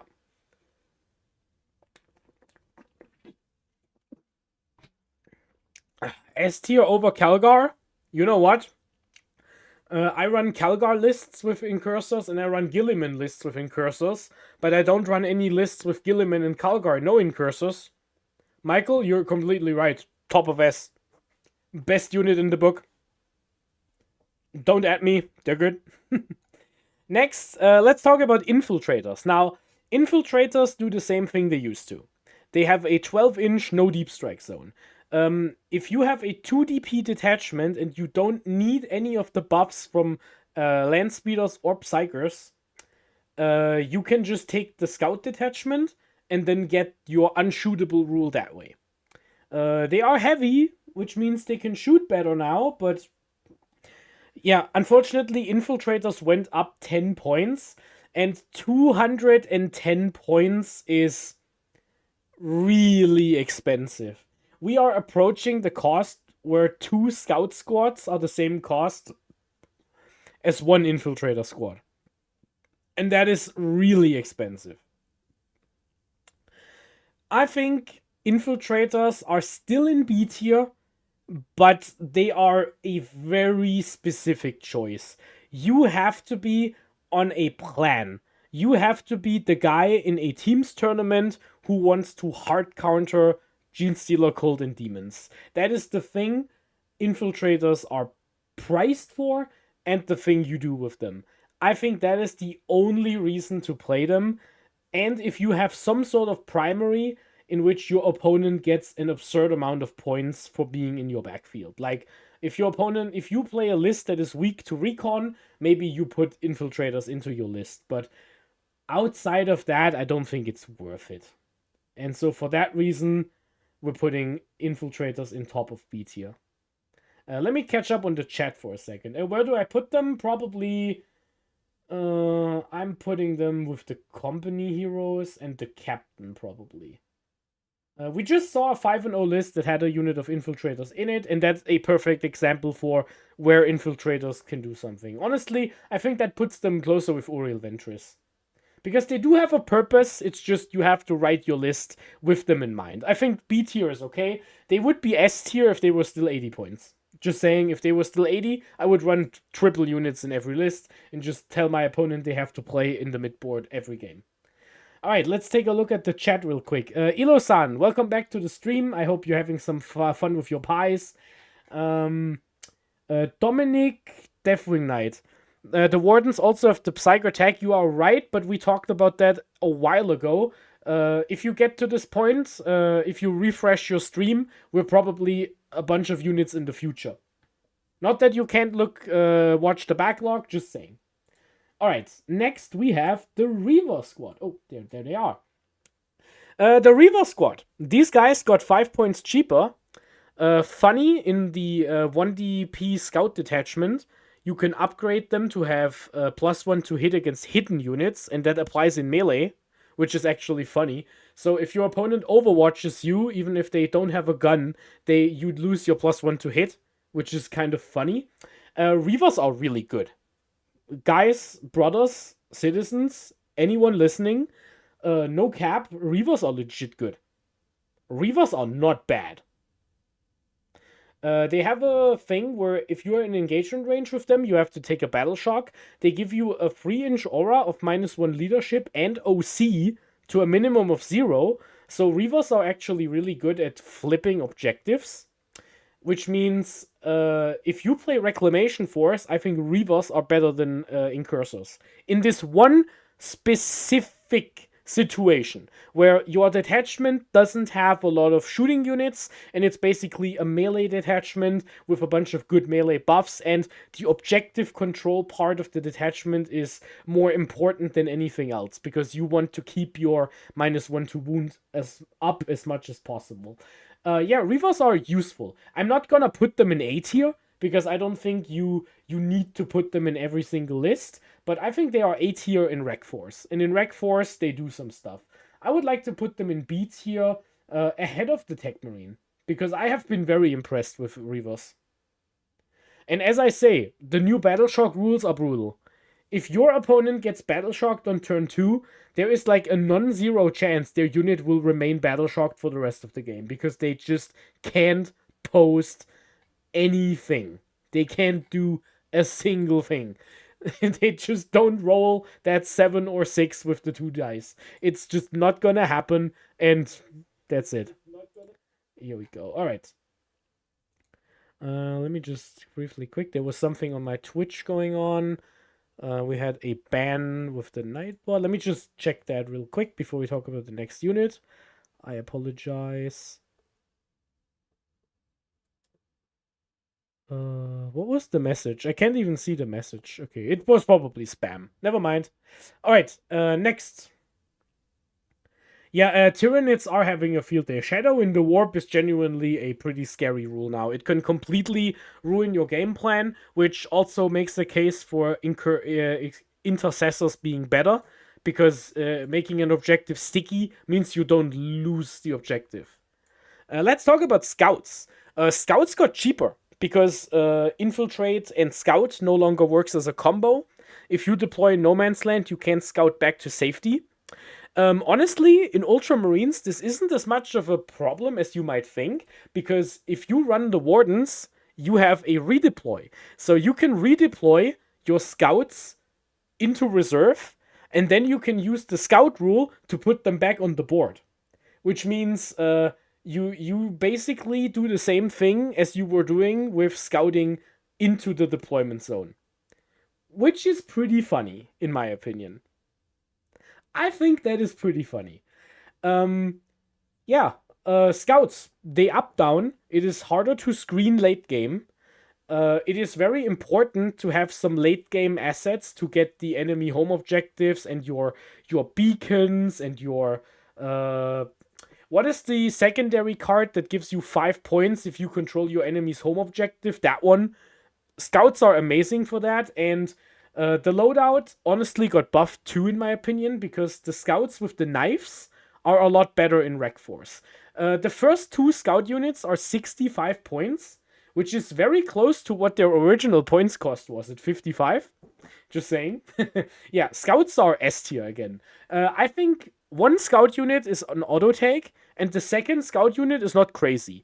I probably wouldn't run the third. I think spending 200 points on non-damage units is probably not the right move. I think that is the part where you don't take scouts anymore, but I think the first unit is always in here, and the second unit is pretty reasonable.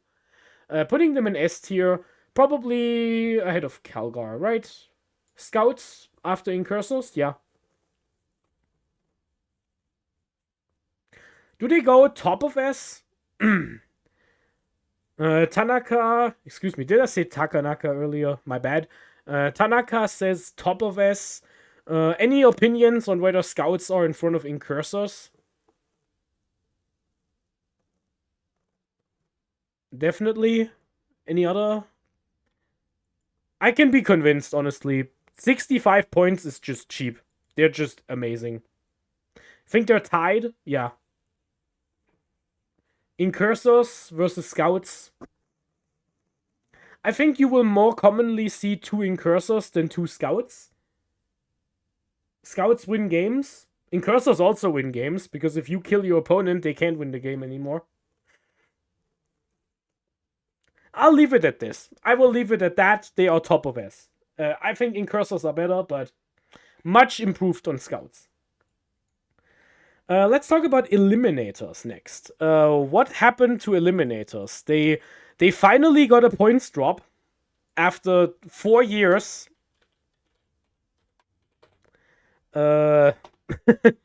They finally got a 5 points drop. No, 10 points. They finally dropped by 10 points after 4 years of being punished for a rule they couldn't use for 3 years and 8 months after the nerf.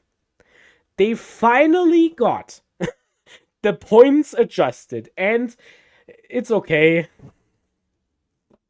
I mean, I still think they're like fine.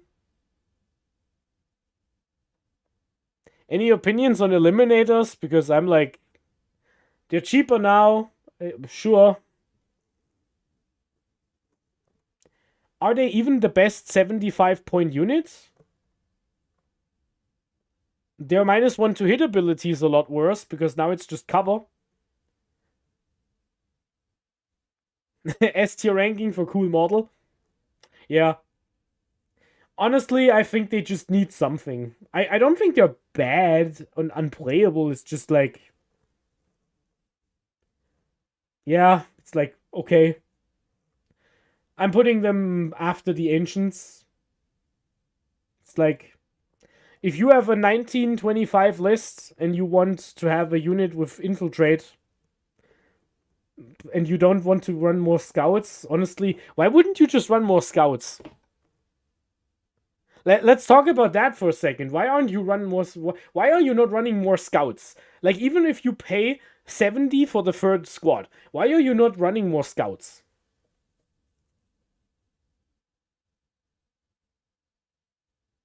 Yeah, just run Reavers. Like, am I okay? These guys are actually bad, right?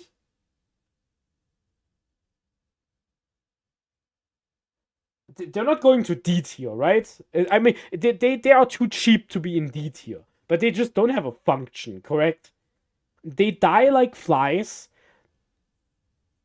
They do move, shoot, move, I guess. So you are not exposed to hidden. Okay, here's the vision. You run the sniper rifles and the carbine. You step out of a wall by moving 3 inches, so you get +1 to hit. You don't get death wounds because that wasn't errata yet. You get +1 to hit.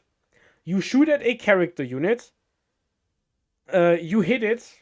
A plunging fire. Yeah, spaceman. We're getting here. Okay, so you move 3 inches into the upper floor of a building. You get heavy and plunging fire, so you hit on 2s. You hit an enemy unit with a character that deployed in their line of sight, because that happened, sure. You kill the character, and then you move, shoot, move back down, so you are now in the bottom floor where the windows are closed and you don't take damage. I talked way too much about Eliminators. Let's put them on the bottom of C tier. Bottom of C. Mizuki, a unit of 6, is intriguing with a librarian. Let me tell you something funny. You can't run a unit of 6. They come in threes. Next data sheet. We have Infernus Marines. Infernus Marines got cheaper. Overwatch is a lot more reliant on torrent weapons now because you don't reroll hits anymore with your Overwatch. Battle Shocks are better. Firestorm is like playable now because you can ally in Librarians. What do we think about Infernus Marines? In Salamanders, this would be A or S right now because they can do so many death wounds. It is crazy. What do we think about Infernus Marines and Ultramarines? Hell inside an Impressor. Yeah, shooting out of the Flamer. Yeah, these guys are actually sleeper. You haven't tried them out, but Firecrafting. Yeah, I think it's legit. I don't think it's bad. B+? I don't think they're good enough for A tier, right? Can see them in A. Oh, you guys have a high opinion here. Okay. Honestly, I don't know what to think because I haven't played with them yet. Like, at all. I only know them from Combat Patrol. Yeah. It's probably not the game plan. Here's the thing, though. If you run a list without Gilliman, you need more units that don't require Oath of Moment, right?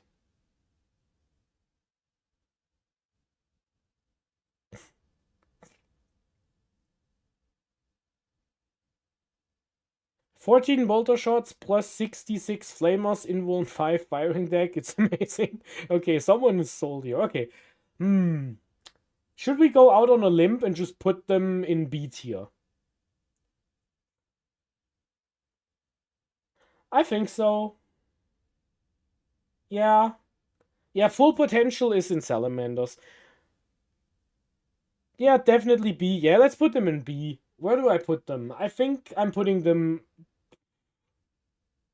Honestly, give me some grace here. I'll put them bottom of B. In front of my jump pack coping captain. Just because I need to see how they function. I need to see how they actually perform before I can believe they are higher than bottom of B. But yeah, I don't think it's bad. Like, honestly, it doesn't sound bad to me. One thing you need to know, though, if you Overwatch, you can't use firing deck, I'm pretty sure. Because you can only use firing deck if it's your shooting phase, or did they change that? Is that still the same? Because you can't Overwatch with firing deck. That's what it used to be in the last edition. So that is obviously something you can't do. Next, Assault Intercessors with jump packs. These guys are really strong, and they got cheaper. They got 5 points cheaper because we are finally no longer paying the Blood Angels tax. Yeah, they charge and do mortal wounds, which is easier to do now because you do mortal wounds in 2 inches instead of 1. They move 12, so that is pretty good for detachments with and without advance and charge, either to compensate or to expropriate, I guess. Yeah, jump pack intercessors are really good. I'm seeing some S or some Bs. I think A is a fair tier for them. I think bottom of A sounds pretty good. I have one unit in one of my lists, and honestly, I can just see putting more of them in more lists. The ability to fly up 12 and throw a grenade is also just fun. Like, highest A. Jump Captain and 10 Jump Goons are amazing. I have not tried that yet, but... Issue is my trash units is taken by 1 Graph Cap, 2 Incursors, 1 Scout, 1 Intercessor. That's a fair point. If you don't need to have more trash, they do fall by the wayside. I do think if... Here's the thing though, Michael. I think if you take your list and you drop 1 Incursor for 1 JPI, it would still be a good list. I think your list would be something I would prefer to play, but I wouldn't look at that list and say it is just unplayable now. I think it would be fine if you have 1 Incursor, 1 JPI. Yeah, fair trade. I would prefer your version, to be completely fair, but I think it's fine, right? I think it's okay. Yeah, let's put them in A tier. I'm putting them in A tier. I think they're good. Next, we have suppressors. Now, do you want chat? I will base this review on the next 3 chat messages. Do you want the bad news or the good news first? I'm waiting for the first 3 replies to this question. Bad news first or good news first? Please tell me.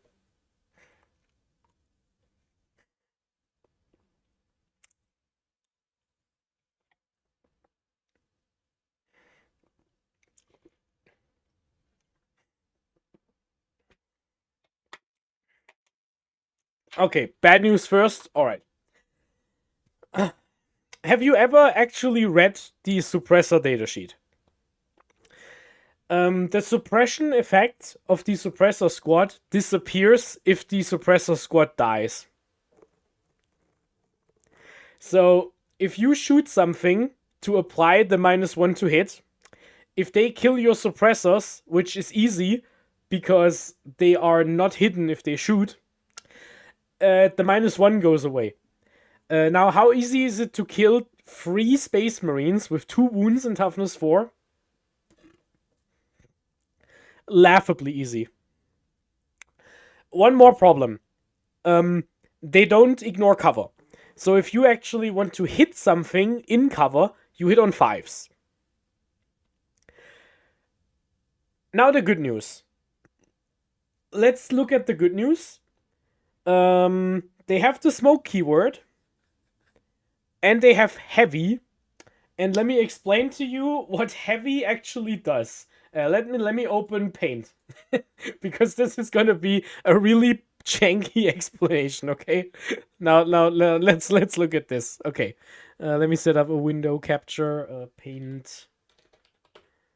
Let me check that here. MS. Here we go. All right. So, how does heavy work? Yeah, I have no idea if any of you know what it's gonna be. So, here, wait. Let me put on a layer so I can. So let's do this properly, right? So here's your incursor with his stupid flight stand. It's just a guy with a big gun. And a jump pack. So this is your suppressor. Okay. So, here's the thing.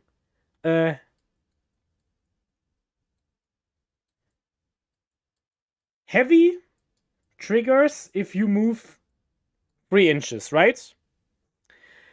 So here's the thing. You have a 12-inch movement. So if you move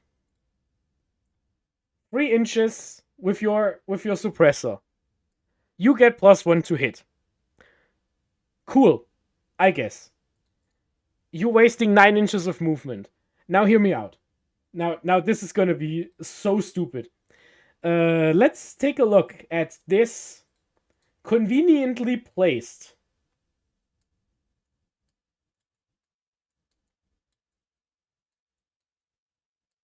ruin. I don't know if I wrote ruin correctly, but here we go. Here is a ruin. If the horizontal distance, excuse me, I need to get this down. If the horizontal distance you move is 3 inches, you can subtract -2 inches on your suppressors to go to the sky, and you can fly up 10 inches as long as you only move 3 inches vertically. This means if you let me go, new layer. If you're here and that is 3 inches, you jump to the top of the building and you get your heavy penalty and move 1. Excuse me, you have to subtract 2. So you move 1 up the building, and then you have plunging fire and heavy. So you hit on freeze now and get something -1 to hit, and then it dies. All right. So that was my little bit for suppressors here. That was the good news. I think the fact that they lose their ability when they die is so bad, but applying -1 to hit is still like legitimately okay, right? Because your opponent has to actually do something about it, right? You have to do trigonometrically to paint a big target on their head. Yes. Can we get more MS Paint? If I have more reasons to, I will. I will. Okay, so where do we actually put these guys? I don't think they make it out of C tier. But I think I'm putting them behind the Apothecary Biologist because this is just funny, right? The fact that you can move 1 inch sideways, 10 inches up, and then you are on a plunging fire thing. Here we go. L tier. Yeah, L tier for the Greeks. Honestly, can I?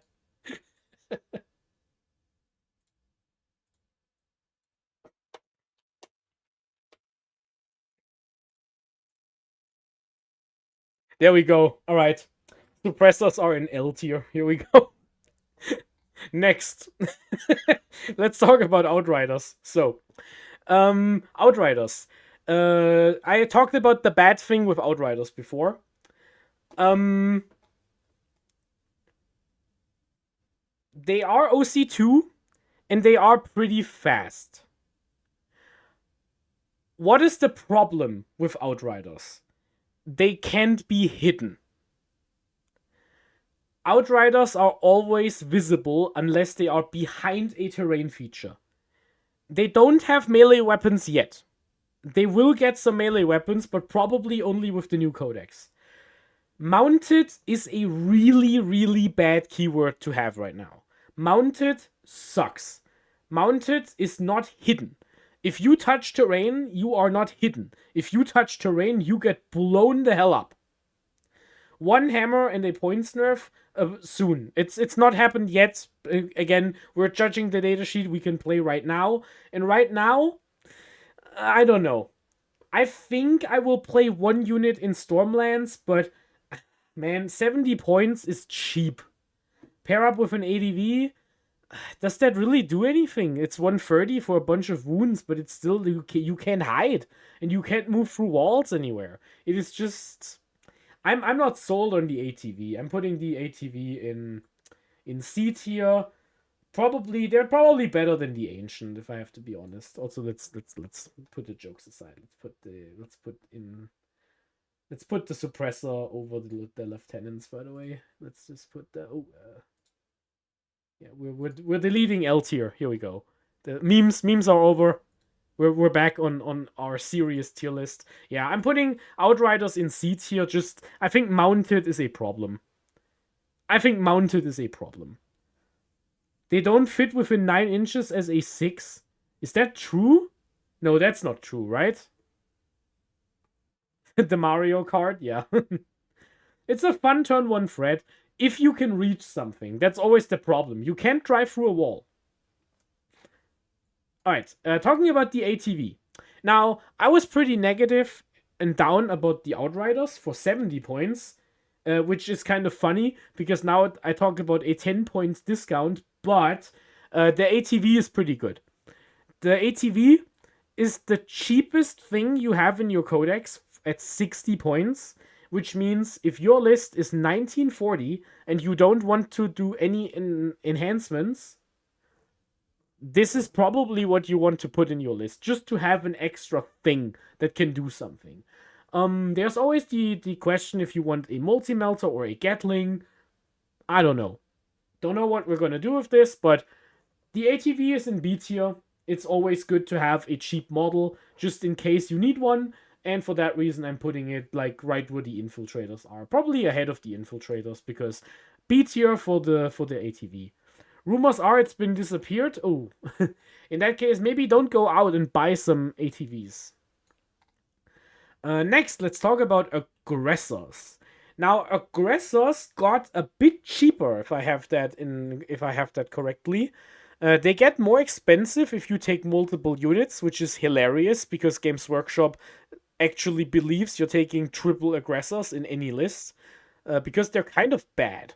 Now, the question is, are aggressors actually bad? What do you think? My problem with aggressors always boils down to one problem. They pay for guns and they pay for melee, And the problem is you can never use both, because they move 5 inches. You can't attach a librarian to them, so they will never have librarius buffs. You can't attach a chaplain to them, so they will never have a bad rule you don't need. And the biologist is fine, I guess, but I think aggressors still have the problem of not doing enough for what you pay for. That said, I think the flamethrowers, in a world with less important Overwatch options, is not the worst thing. I'm putting them in C tier. Now we have Eradicators. These are the regular Eradicators, the one with the multi-melter and the melters. These guys got cheaper, if I remember correctly. Might have been the last update, but yeah, Eradicators are pretty good. Yeah, 90 points for 3 of them, which is cheaper than they used to be at 95, so they're actually dropping. And the third unit costs you 100, but we have a solution for that, and we will get to that solution in the next review. What do we think about Eradicators? I think Eradicators actually got a bit better, because now you can come out of reserves and be in melter range right away.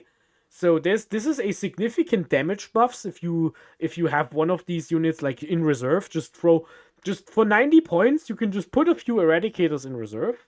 They are a good target to give Deep Strike to with Uriel Ventris. Because if you play against Knights can't screen you. You're just gonna drop within 8 and just light them the hell up with +2 damage. They benefit out of heavy a bit more. Rapid ingress them or deep strike them. Honestly, now that you have melter range out of deep strike, you probably don't need rapid ingress. You can also you can rapid ingress actually, and then move 3 inches, still be in melter range, and now you have +2 damage and +1 to hit, which is pretty good. You don't need Oath of Moment. That is my favorite part about Eradicators, because they just reroll hits and wounds. Yeah, I think Eradicators are in B tier. I don't think they're high in B, but I would put them with the company heroes. I think Eradicators are completely fine. There are still some detachments that can plausibly run a big unit of Eradicators, but I think they're fine. Maybe the current edition actually makes it worth going back to the aggressor bomb again. Like, I know we don't have 5-up crits anymore, but you can jump out of a Land Raider Redeemer and then have lethals and sustains with the biologist or like a captain or something, and then do some stuff. I guess there is one downside. Cover hurts them more than it used to, because now the multi-melter hits on 5s if you shoot into cover, which means they probably want to ignore cover. That said, it is a bit easier for them to actually get into an angle to not give your opponent cover, and you still reroll hits, so it's still not that bad. I did notice that all of the battle tanks and monsters without invulnerable saves really hate getting hit by AP4. I did notice that. These guys, if you drop them in within 8 inches of a Repulsor Executioner, you will ice that guy into the dirt. So easy. It will be quick. So yeah, I'm putting them in B tier next to the company heroes. Yeah, probably after the company heroes. I'm putting them behind the captain package, but I think 1 unit of Eradicators perfectly serviceable. Next, we have a color break in this little review. We have the Eradicators with heavy bolters. Now, question to the chat: have you guys played with these guys? Because they are brand new. The only way to get them is to buy the Armageddon box. I know not everyone bought the box, because a lot of Space Marine players were unhappy about infiltrators, intercessors, and a captain again. So I want to know what the vibe is. Did you play with these guys yet? Because I have played with them once, and they didn't really do a whole lot, and I honestly don't really care about the fact that they didn't do a whole lot. Eradicators with heavy bolters are just fun. These guys are 70 points. They are heavy, which means they are very reliable at shooting, because they hit on 2s with sustained hits. You get blast if you're shooting an infantry unit, which is fine. And again, they are 70 points. They are completely okay. I think they go into the exact same slot as the ATV, because they are your 70-point unit if you have stuff to do. And in my opinion, even though scouts are S tier, if I have 2 scouts in my list, instead of the 3rd scout, I would probably take eradicators with heavy boulders. I think if I have to pay extra on scouts, I would rather pay for the first unit of these guys. Just, I think they're fine for skirmishing. They are still tough, so they're annoying to kill. And I think that's what it is. I think I'm putting them after the ATV. I think these guys are completely fine. Most of their value comes for the fact that they're cheap. Yeah, definitely ATV tier. You don't take these guys because you think they are amazing. Maybe if the codex releases and you can take a unit of 6, maybe they get like a special heavy bolter that is like 6 shots or something. Maybe maybe 1 out of 3 gets like a special heavy bolter in the full kit. We don't know. If you can take 6 of them, getting them buffs might be pretty interesting, because with a biologist you have lethal and sustain, so you could have any sort of crit 5s thing in Anvil Siege Force. Maybe they could be like a battle line infantry in Anvil Siege Force. You just run 18 and do some stuff. But as it is now, they are just a fine filler unit. I think they're fine. Next, we have some Inceptors. Inceptors are pretty interesting because the Plasma Inceptors just lost the one thing that made them unplayable, which was Hazardous.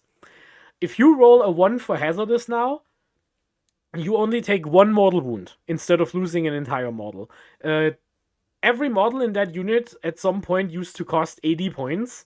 So the fact that these guys now don't just die every time they shoot, they're honestly fine, right?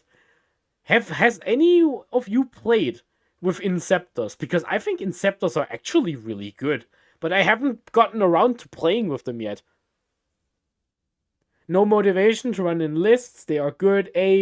Both pretty good. Yeah, 1 wound. Yeah, Tanaka. You only take 1 mortal wound off of Hazardous now, which is amazing. I really like that. Yeah, honestly, if I can put them in A, I want to put them somewhere into the top of B. And I think they should be A tier, right? Like, even if you only take a free model unit in just the heavy bolters, I guess, because it is way harder to screen them now. But yeah, like, they don't like cover, but they probably want to shoot the oath target anyway because they're twin linked. Yeah, honestly, I haven't seen them in lists yet, which is why I'm putting them top of B. But I wouldn't be surprised if they make it to A tier. I'm putting them behind the heavy intercessors for now, because I can see the potential. Let's talk about Blade Guard veterans. Now, Blade Guard veterans are pretty decent. And I have 2 reasons to think that. Number 1, cover is now a different rule, which means the 4-up invuln in shooting is more important because you don't have the AP buff. Because if you have just a 3-up save against trash guns, you don't need the 4-up invuln. But now the 4-up invuln is a bit better.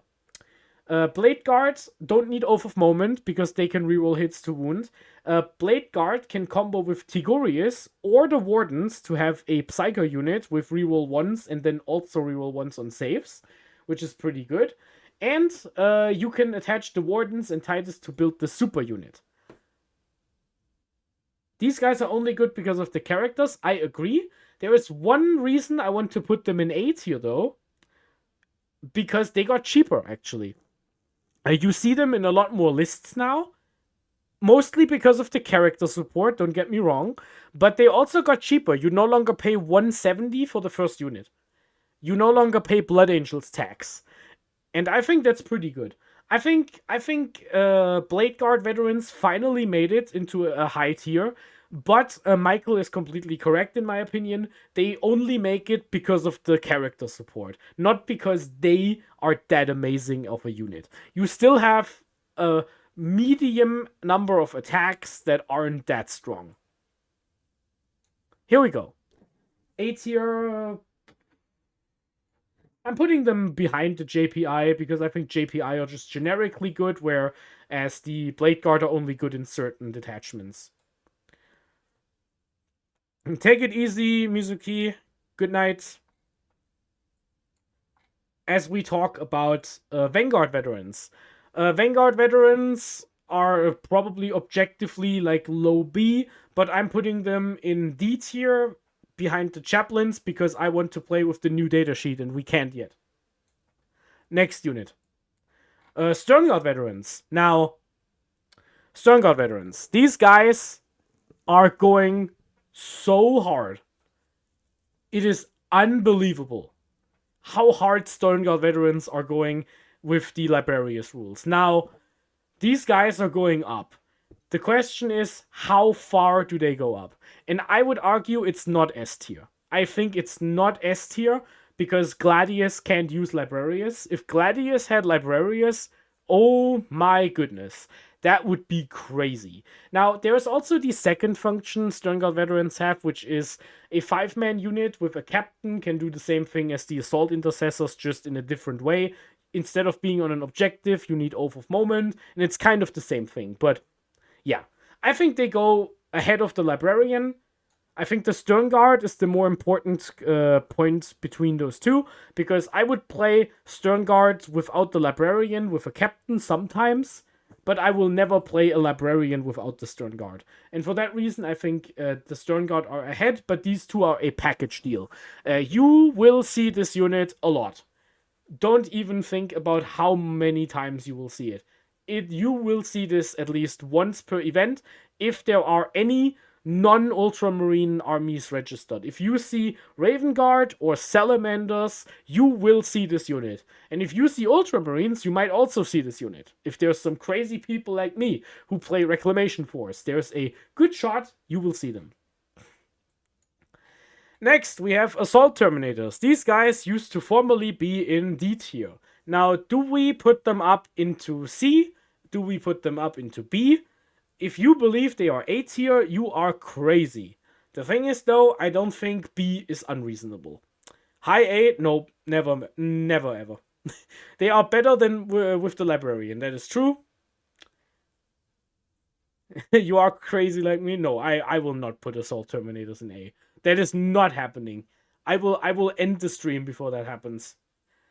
Yeah, bottom of B is like tolerable. I'm putting them with the Infernus Marines. It is a nice little gimmick. I will give you that. Lil Breeze, please tell me how do you use your claw terminators? The answer is pretty simple. You run claws and hammers in the same unit. Let me explain to you why. I don't need MS Paint for this. I just need to look at the points here. Terminator Assault Squad. You pay an extra 10 points, 5 points per Thunderhammer. So if you run 10 Thunderhammers, that is 360 points. And in my opinion, that is a waste of points you don't need to pay. So in order to do this, you run 6 hammers and 4 claws. This is my ratio I have found to be happy with when I play with Assault Terminators. Because don't get me wrong, even though I hate this unit and I think it's mediocre, it's not actually unplayable. It is fine. So the way you do this is you play 6 hammers and 4 claws. You have enough models in the hammer squad to take the triple damage, and you still have a bunch of claws that can contribute a bunch of attacks. You could go 7 and 3. I would be fine with 7 and 3 as well, but that is kind of the way you do it, just to save a bunch of points. Because if you can get 20 extra points out of your list because you don't have to go and completely overinvest here, it's fine. Yeah, let's put them bottom of B. I'm putting them ahead of the Eradicators because, honestly, let's put them with the Librarian. I'm putting them with the Librarian over here in B. I think that's where I'm putting them. Next, we have regular Terminators. Now, regular Terminators are not Assault Terminators. They are a lot worse. Their guns are slightly better because they don't reduce AP anymore. But they are still bad. So where do we put regular Terminators? I want to go C tier. Is it silly only to want one squad? No, it's not. You mean one squad only claws? I think that isn't playable. Yeah, these guys go into. Honestly, I'm putting them in D tier. Regular Terminators just suck. They don't do anything. I'm putting them in D tier. They are better than the Captain because if you attach the Captain to the Terminators, it's a worse unit. But they're not doing anything. Top of D, they suck. It's bad. All right. Let's talk about Centurion Assault Squads. These guys are really, really, really good. They have damage-free combat. They have sustained hits too against vehicles and monsters. They have a bunch of bolter shots. They have a twin-linked melter or twin-linked flamers, depending on what you need. And that is amazing. Also, toughness 7, 2-up save. They have OC2. It's all amazing. So what is the problem with Centurion Assault Squads? They need to be in Stormlands, and if they're not, they are unplayable. So, that is not a niche, in my opinion. That means something is wrong. If Stormlands was a better detachment, with a better disposition, I would consider putting them in B, because of their one niche. As it is, I think they go to top of C, because they are really, really, really good in Stormlands and not good and playable anywhere else. Next we have a Centurion Devastators. These guys didn't get cheaper. They also didn't get worse. There is, however, a problem here. Now, the only detachment Centurions are playable in like a real way is the Vanguard Spearhead. Now, the Centurion nerf happened a while ago. So you couldn't up-down them on turn 1, and you couldn't up-down them anywhere. The problem they have right now is the army rule. Now, the way Centurions worked relied on the way Vanguard buffed them. You have a stratagem in Vanguard or in Shadowmark if you don't play Ultramarines, which isn't important for this tier list, just in general. For 1 CP, you get Ballistic Skill 2+, and AP +1. This used to be very good because you would always hit on 2s and reroll 1s, no matter what you shoot at. If you shoot something on an objective, you have full rerolls to hit, but full rerolls to hit with hitting on 2s was effectively the same thing. Now the problem is, it is very easy for vehicles to get cover and not be on an objective, because they just stand slightly behind it. Which means if your Centurions shoot at something, they now hit on 3s rerolling 1s, instead of hitting on 2s rerolling 1s. And because you already had so much AP on your last cannons and your missiles, going to AP 4 and 3 is nice and all, but the rerolls mean you will feel every single 2 you are rolling. And I don't think it is worth to hit them with a Hammer Strike or an Incursor Squad first, before hitting them with the Centurions. I think Centurion Devastators have finally fallen out of my coping range into C-. I think they have finally lost the last purpose they do. Give 3 turns, they make it to the center. Well, the great thing about Vanguard is they can go anywhere. So yeah, Michael, this is my take on Centurions. Even if Vanguard was still good, I think the problem is this new cover system doesn't work well for their rules, because they want to shoot at large targets, and if your opponent understands, they don't have to put exactly as you say. The unit is so expensive, they need to be self-sufficient. Yeah, you haven't played them in a long time. I haven't played them since the last Firebug Open, so over a year ago. We're putting them in C tier and probably below the Chaplain. Just there used to be a purpose for these guys, but it's not anymore. Next, we have Hellblasters. Hellblasters have the new Hazardous rule, and a bunch of people have said, this is gonna be great. They don't die as quickly anymore. I'm here to tell you, you guys are off your rocker. Hellblasters are still garbage. They are so awful. They don't do a single thing. They suck, and let me explain why. First, if you shoot on death, you hit on force because your opponent is in cover. That is bad because you have a 50, you have a 30, you have a like 1 in 3, like 66% chance to hit, to even shoot. And then you have -1 to hit because your opponent is in cover. That is bad. You know why it's bad? Because you have 2 shots per model. That is not a whole lot of shots per model. Is it strong shots? I mean, sure. The problem is, even with the lieutenants, they don't even kill a battle tank because they don't have enough shots with enough power. They just don't do enough damage for the 250,000 points you pay for them. They are so expensive, they die all the time, and you can't even proactively hurt yourself anymore. Because if you roll an uneven amount of 1s and 2s for your hazardous, you don't die. And if you don't die, you don't get to do extra shots, which is the one thing that actually got you a bit more output out of them. It is bad. Hellblasters are still awful. I would argue they are worse than they were, and they were already one of the worst units before. I have never been scared of a Hellblaster squad. The only army that is scared of a Hellblaster squad is like a Crusader squad or a Plague Marine squad. And guess what? Everything kills them. The entire game buffed AP1 damage 2 guns. This is a pure Timmy army, unit for pure Timmies, and you can get your +1 to hit off of heavy. I guess you earned it, Timmy. Back into C tier you go. They are not useless though. I'm putting them with aggressors in like a sense of this unit could be playable, but it's just not happening. Alright. Desolation Marines. Now, let's talk about Desolation Marines. Indirect fire requires you to stay still, and it requires you to not reroll hits if you don't see your target. This means the Oath of Moment shooting trash behind cover strat is not working anymore. However, Desolation Marines did drop in points. They went from 200 to 180. That is a pretty significant point drop. Now, why do I say that?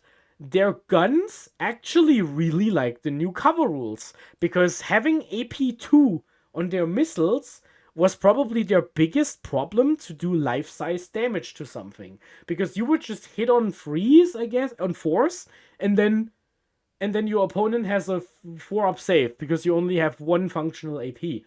So the Super Crack missiles are actually a bit more interesting, because you can walk 3 inches through a wall, effectively have your ignore cover, which you also have if you just stand still, but your opponent will feel the AP2 damage a bit harder than before. Now, I don't think this actually makes them like a premier choice in like a real list. I don't think they're B. However, I have one pitch for you, and that pitch is Anvil Siege Force. In Anvil Siege Force, you have a stratagem that gives a unit 5-up crits if it stood still, and also sustained hits. If you do the math, sustained hits on 5s is the same thing as +2 to hit. Now, if you can spot your opponent, so you hit on 4s with indirect instead of 6s, you will hit effectively on a 2.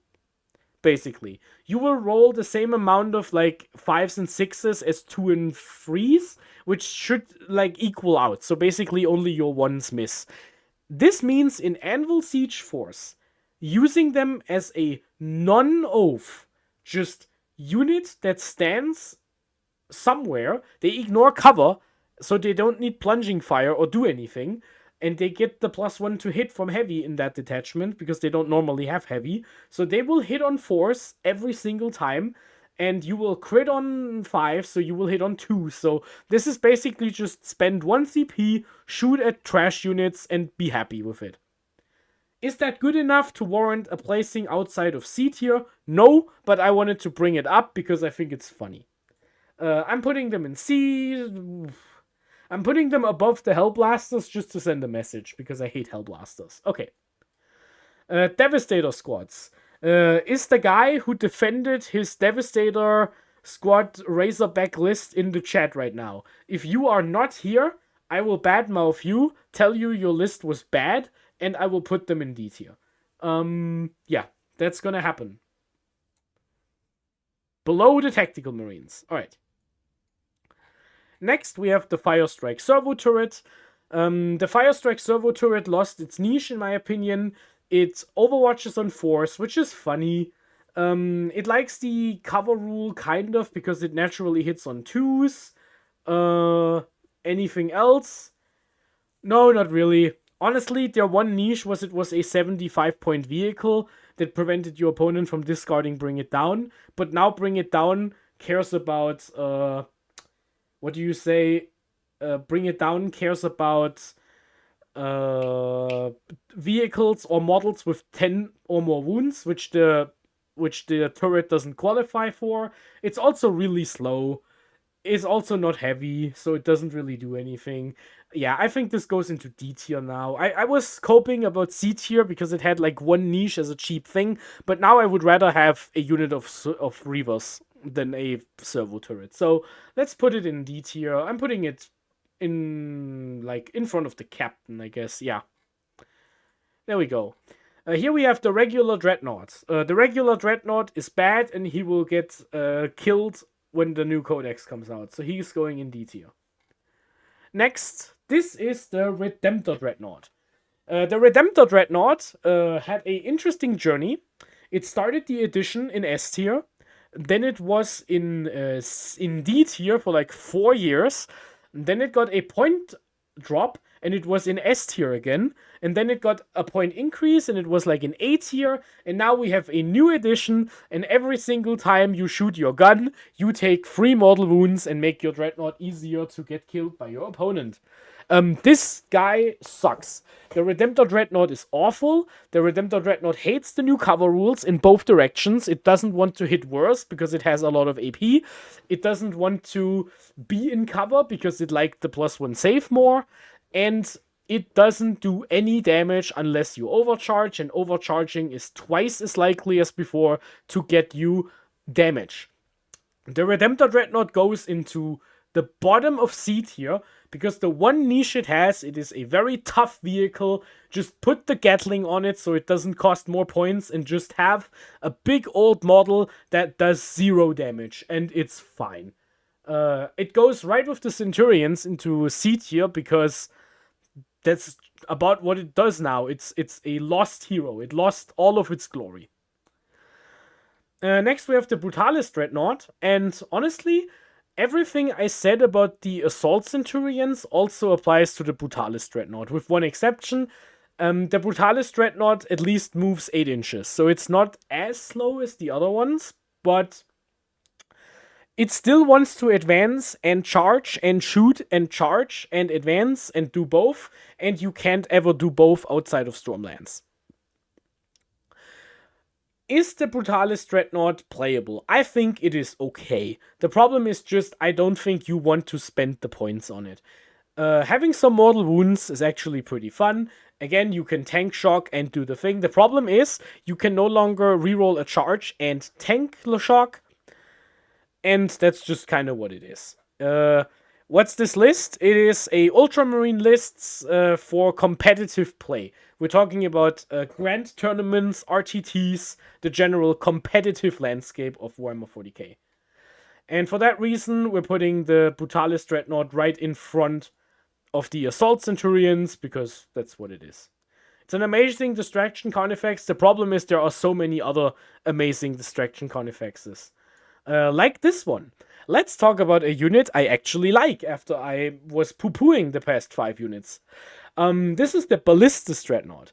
Now, the Ballistus Dreadnought had an interesting thing about it in the last edition, where the old cover rules meant the Ballistus Dreadnought was very hard to kill because of the -1 save, but it also did very little damage because of the -1 save, because all of its guns were pretty reliant on ignore cover to do something, and without ignore cover you basically had to take 3 of them and shoot the same target. Now, the Ballistus gets more expensive on the 3rd one, but I think running 2 of them is completely fine.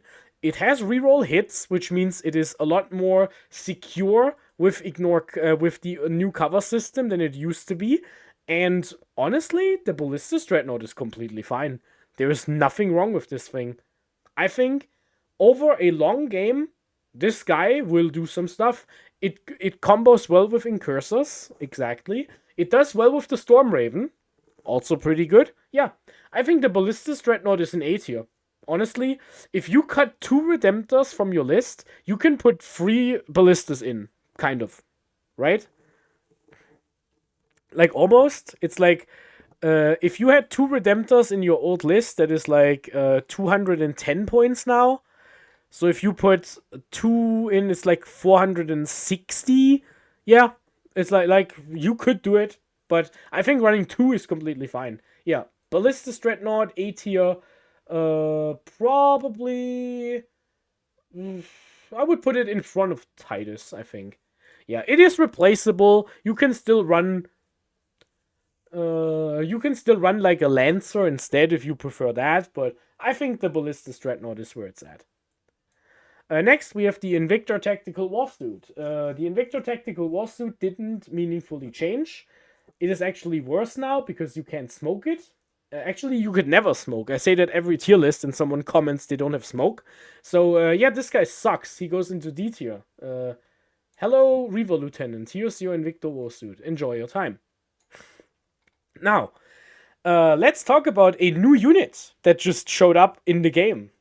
That new unit is the Landspeeder. Now, let me explain what the Landspeeder does, because it is a brand new unit.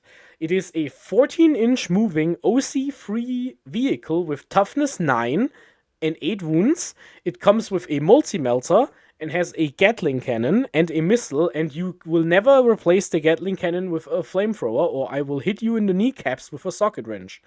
Whenever it shoots, it can move it can move D6 inches, which is pretty fun. You have access to the Fulgurous Task Force, which means you can deep strike on turn 1, and the first 2 you take are 95 points. 95 points for a reasonably tough vehicle with a lot of movement and a lot of damage for what you actually see on the model. Like, it's 3d6 damage plus a bunch of mortal wounds. This thing is incredible. Yeah, the Landspeeder is going in S tier, brothers. A, you guys are insane. This guy goes in S. Every single Space Marine list I've seen performing outside of like a Flamestorm gimmick has been running 2 of these guys minimum. I've seen people just run 3. Just run 3 of them. It's fine. They can deep strike in multi-melter range. It works.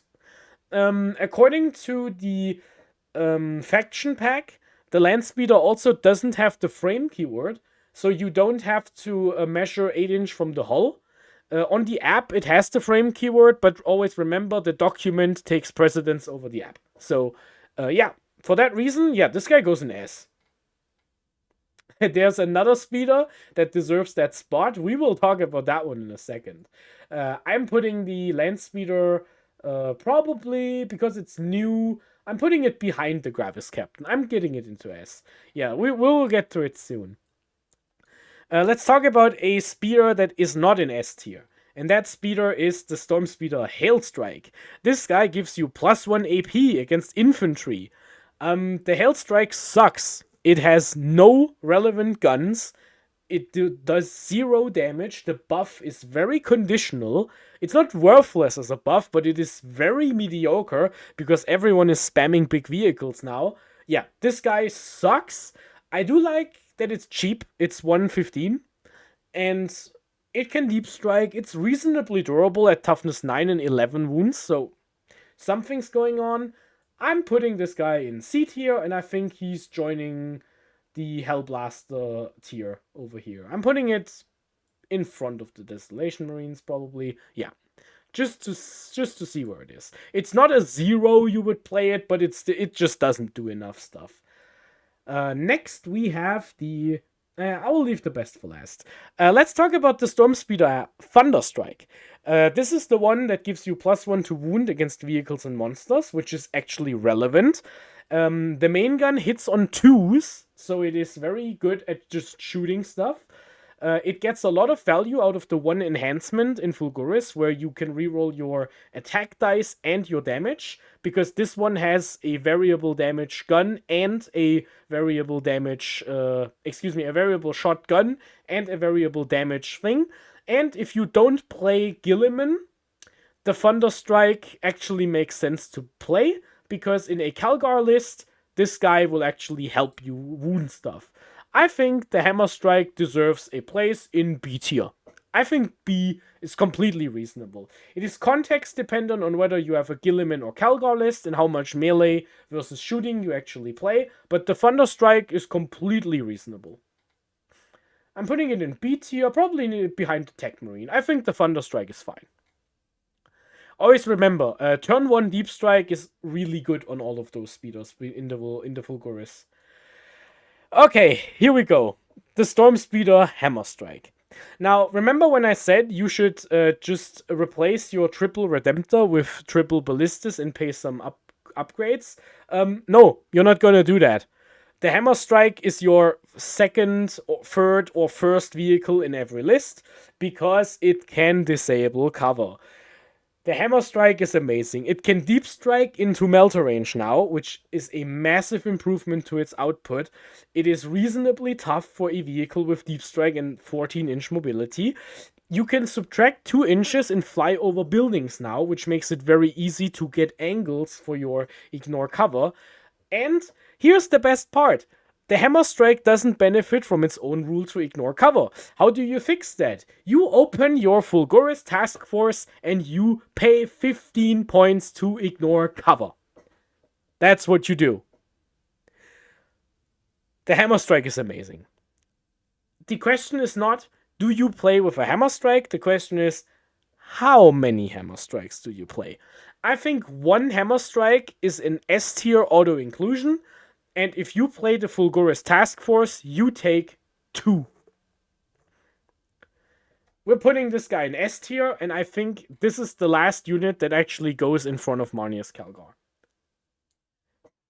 The Stormspeeder Hammerstrike is insane. Yeah, 1 is mandatory, unless you play a pure melee list, which is uncommon in Ultramarines, let's be real. 2 is like, yes, amazing. I think the third one you can probably skip. I think if you have a space for a third speeder and you don't have 2 land speeders already, you probably take a Thunderstrike. I think the third one is overkill, you don't need 3 of them. 2 is completely reasonable. Let's go into the Gladiators, and I hope I can finish this before the 3-hour mark. The Gladiator Lancer, it really doesn't appreciate the new cover rule. Why? It already had a lot of AP, so the -1 cover doesn't really matter that much, especially with invulns, and the chances to whiff both of your shots on the main gun are more likely than ever. Now, it has heavy on its gun, so you can move 3 inches and get your +1 to hit. My problem is, how many times are you actually gonna do that? I don't think the Lancer is unplayable. I think the Lancer has always had its place as this, like, it's like this one plant in a vase you got from, like, your aunt when you moved into your new apartment. It's this vase. It doesn't look that great. It doesn't really fit with your carpet and your walls, but it was a gift, and if you go and you buy a different vase, it would be kind of a pain. So it's like this unit you begrudgingly play if you have to, but you don't want to have to. I think the Lancer is a Timmy unit. It does the job. I would rather have Lancers in a Timmy list than Hellblasters, because the Lancer will actually help you not get completely run over by Knights or Norns or Demons, because you could get lucky and do damage. But it's not great. For that reason, I think the Lancer goes to the top of C above the Brutalis Dreadnought. This is my opinion from a competitive standpoint. The Lancer is this unit. you take when you build your first list, just to have anti-tank backup, and soon you realize you can just have a better model in its place. Next, we have the Gladiator Reaper. The Gladiator Reaper is one of the best tanks in the game, and the usage of it depends on your metagame. If your metagame has a lot of playable infantry models, the Reaper is the best unit in your codex. If the entire game is vehicles and monsters, the Reaper doesn't really do anything. Now, it's not useless because you have death wounds on your twin link gun. So if you have to shoot a monster, you can just fish for some death wounds and then get some free, like 2 to 3 damage in there, which is the same as like a grenade. Like in a tank heavy meta, in my 4-in-1 run at the Krefeld Major, I actually played a Reaper, and I played against Chaos Knights with 6 big knights twice, and in every single game, the Reaper actually did something. Is the Reaper an auto-include, or will you see it in every single list? No. The Reaper is not that impressive, but if the metagame has a purpose for you to kill a bunch of infantry, the Reaper will do the job. There is an argument right now that Orc Boys are actually really good, because Orc Boys are really cheap, and if you run into a Green Tide at a Grand Tournament, you might just get run over, because it's just too many models all in one list. If that is the matchup you are anticipating in a 5-round GT or a 7-round Major, take a Reaper.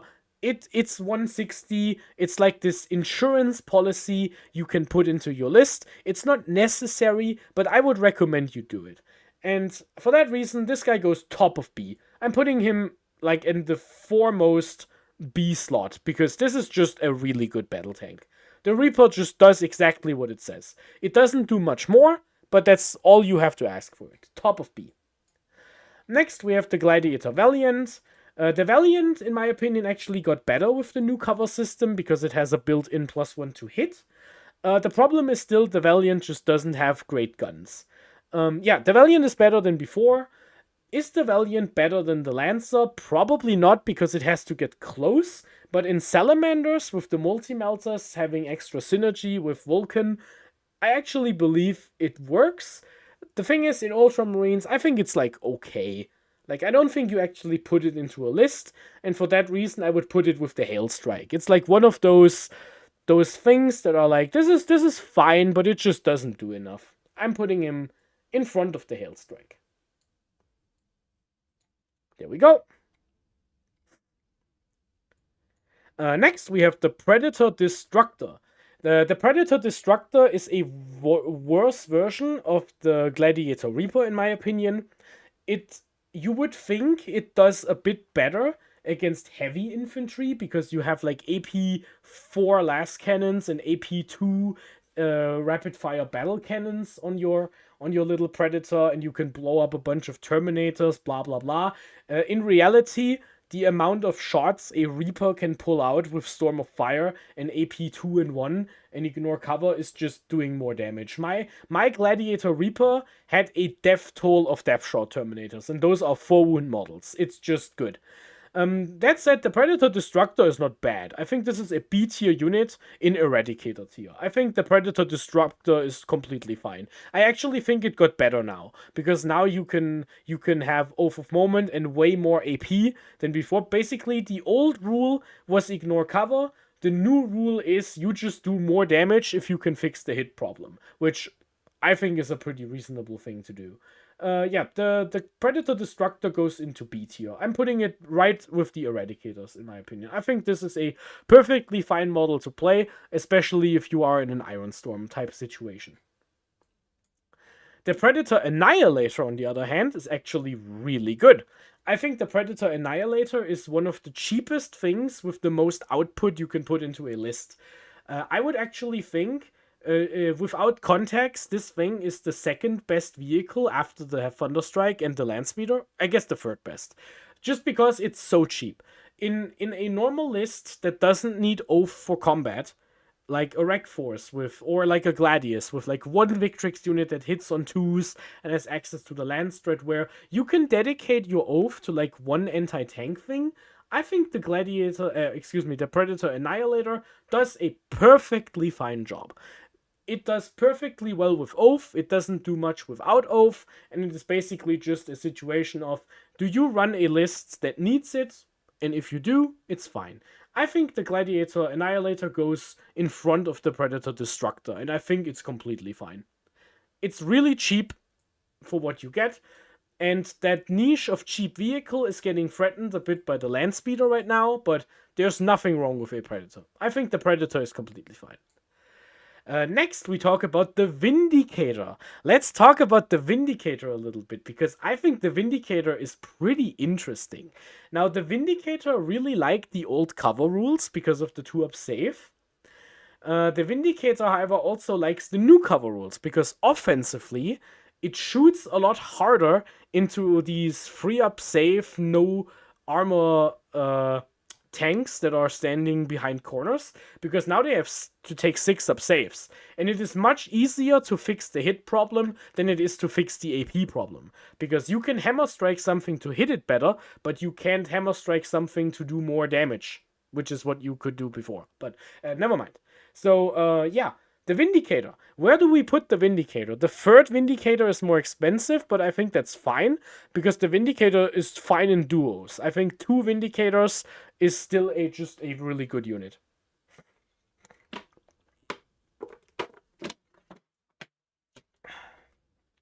Vindicator goes in A? I would agree. I think the Vindicator is pretty good.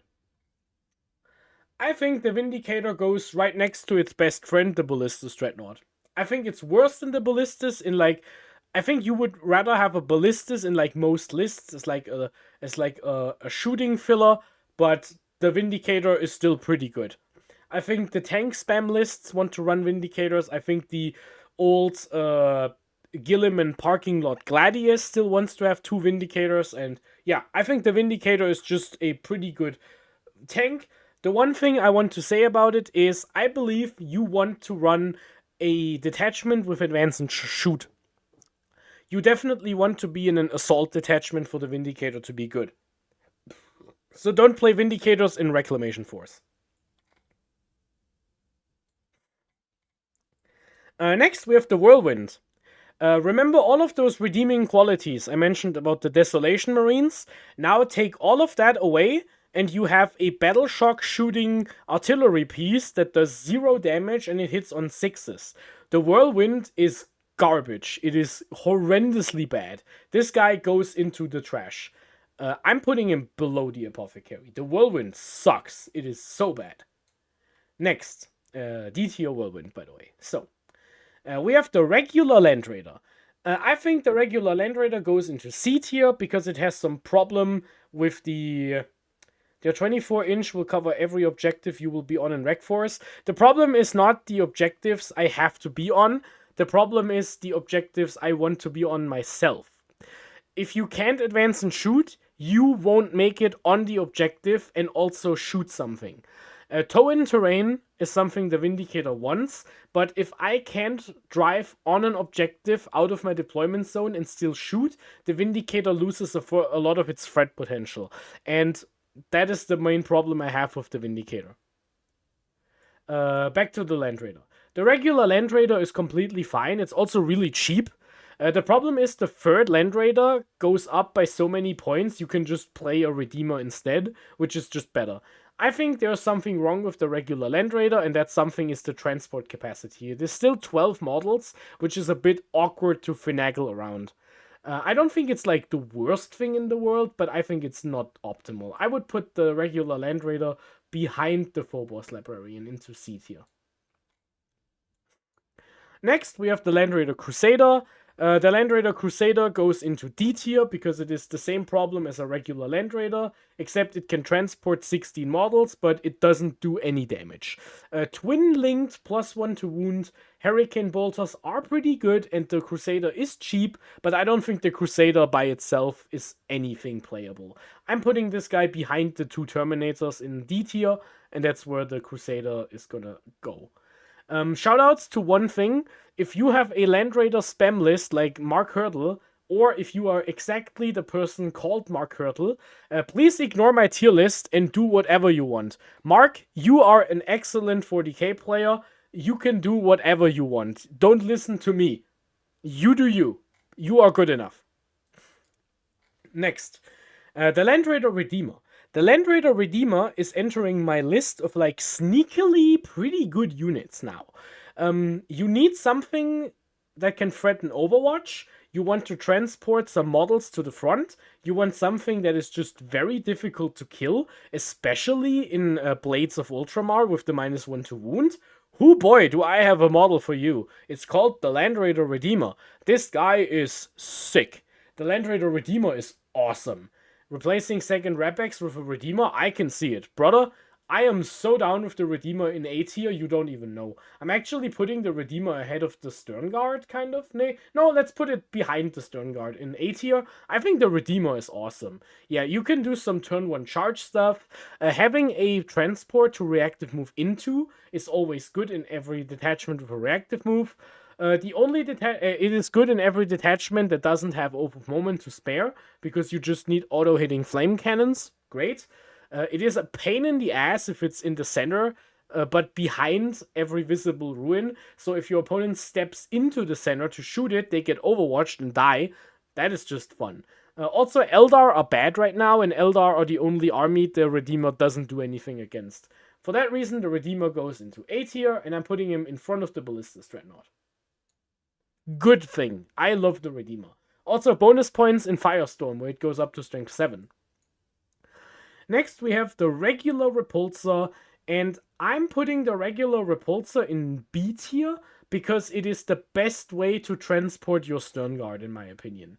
If you put them in Deep Strike with Oriel, you don't have them on turn 1 if your opponent pushes you, and it also means you have to like worry about screening to a certain extent, whereas the regular Repulsor, it is a tough vehicle. You pay a bit of an upcharge on a Predator Annihilator, but you effectively get the same output. You have 46 damage in like 3 different shots or something, and that is just what happens. You also have a bunch of anti-trash shots that can clear garbage off of objectives, and again, it's nothing impressive, but it's still a toughness 12 tank, so it's still not easy to kill with 16 wounds. For that reason, I'm putting it in B tier, but towards the bottom of B. I'm putting it in front of the Predators, I think. Because, no, behind. I'm putting it behind the Predators. Just because it's like, you need it for that one purpose, and you probably won't play it in any other context. Because the other rule where you can embark if you get charged is like fun. Maybe if you don't have a reactive move, that makes it a bit more impressive. But yeah, it basically serves one purpose, and that isn't even the only thing you can use for that purpose. But I think it's still okay. There's nothing really wrong with it. Next, we have the Repulsor Executioner. The Repulsor Executioner is pretty interesting. It does a lot more damage now because the Heavy Bolter and the Icarus stuff with AP1 now actually don't get bounced by cover. On the other hand, without cover, you are a free-up safe vehicle without -1 save, which means you blow up. And the reason why I talk about it here is because it is 230 points, 240. How much is a Repex now? Is it 240 or 230? Repulsor Execution, 240 points. The third one costs more. You're not playing a third. So, it is more expensive. It is worse in Overwatch, as Michael points out. It dies really easily, but it also does more damage. I think the Repex is still in A tier, but I think it's like behind the Ballistas in my opinion. I think right now the way the game is, the Vindicators are actually back again. I think the Vindicators right now are a bit better than the Repex, and if Catan rise in popularity, it might be the other way around again. It is always a model with a 4-up invuln and a lot of wounds in the top spot. If that is the answer, if the answer to that is yes, the Repex is better. And if the answer is no, it's just about vehicles with like normal durability, the Vindicator is better. That is my read on the situation. I want to point one thing out about going double Repex, which I actually really like. The datasheet rule of the Repex, which was kind of funny because it was so bad, is actually kind of synergistic with itself now. The first Repex will get ignore cover from your stratagem from Storm of Fire, and then you will shoot something and you probably don't kill it, you shoot it down to like 4 wounds left. Then the second Repex will shoot the same target, and now the second Repex, which doesn't ignore cover, will get +1 to hit because of the datasheet rule. So if 2 Repexes team up against one thing, they effectively both have ignore cover, assuming the dice rolls are kind of normal. The laser destroyer is still kind of a casino cannon, but in the mirror match, it is now actually hilarious if the laser destroyer hits and wounds, because now it's just going in and doing the damage it does. Pretty funny. The laser destroyer is still frustrating into like 4-up invulns, but that's just kind of what it is. The Repulsor Executioner goes into A tier, but I'm putting it behind the Vindicator for now. Next, we have the Impulsor. The Impulsor, previously I put always between like A and B, because having a transport around is always pretty fun. Right now, because transports are a bit problematic, I have to give it a negative grade here. Because right now, transports are pretty dangerous to yourself, because you take so much damage and so much penalty for getting out of a destroyed transport. It is kind of crazy. You take extra damage if it explodes. You take more damage from the disembark because of hazardous. You are out in the open if you can't get everyone based to the transport in cover, and you get battle shocked if you disembark, and you stay battle shocked until you pass the test. All of this makes transports worse than before. Now, it is still a viable threat extender, and for that reason I'm still saying the Impulsor is playable, but you have to consider all of this. One thing I want to consider, if you play your Impulsor passively, I think giving him, instead of the 5-up invuln, taking the command point thingy that gives you command points on 5s, I think that is actually not a horrible thing to use. I think that is actually not the worst idea, especially if you play without Calgar. One more thing I want to point out about the Impulsor is if you advance and disembark, you currently don't have an option to not do the hazardous disembark because of the way the rules are written. This is obviously not intended and will get fixed in the first update, but we don't know when that update is exactly, so right now be aware that the advance and disembark rule doesn't work as intended, and for that reason I'm putting the Impulsor towards the bottom of B. I'm putting it with the Infernus Marines, I believe. Next, we have the Rhino, and the Rhino goes into D tier with the other D tier stuff because it can only transport firstborn units, and you don't need to transport firstborn units. There it is. Same thing with the Razorback, it goes into D tier, it has a terrible rule, and you can build a terrible list with a bunch of Devastators, which is terrible. D. Next, we have the Drop Pod. Now, I have to actually put some respect on the name here. Now, John Lennon, famous Space Marine player, hates the Drop Pod because the Drop Pod has very, very, very significant downsides in the form of it can't move. So if your opponent tags the Drop Pod in combat, you can't shoot your opponent if it's like not a vehicle or monster, and you are stuck there. Your only option is to punch your way out of it, and the worst thing that could happen is your opponent charges it, you can't shoot, they have a fallback and charge strat, and then they charge you somewhere else. Or they fall back, shoot you, charge back in, and you can't shoot them again. That is the main problem with the Drop Pod. Now, the reason why the Drop Pod is actually seeing tournament play right now is because in Salamanders, dropping Infernus Marines and Devastators with reroll wounds and death wounds into your opponent's battlefield is actually disgusting. It does so much. Also, these armies, the Librarius and Salamander, they actually don't run Purge the Foe anymore. They actually run Recon instead. And Recon is actually pretty good into the usual Purge the Foe list, because a lot of Purge the Foe lists are like 8 units. It's like 4 big blobs of Custodes, or 5 greater demons, or 6 knights, something like that. And it is very easy to outmaneuver a low model count army and score all of your recon points. And that is actually something that the drop pod does. I believe for the first time in a while, I will promote the drop pod out of F tier into D tier. Why? Because it is seeing tournament play, even if it's not in Ultramarines, and there is a viable strat to go with a drop pod. B tier is absolutely not what is happening, Michael. Your opponent will charge it, and you will die. Let me show you one picture, because I do have to show this off because I find it so funny.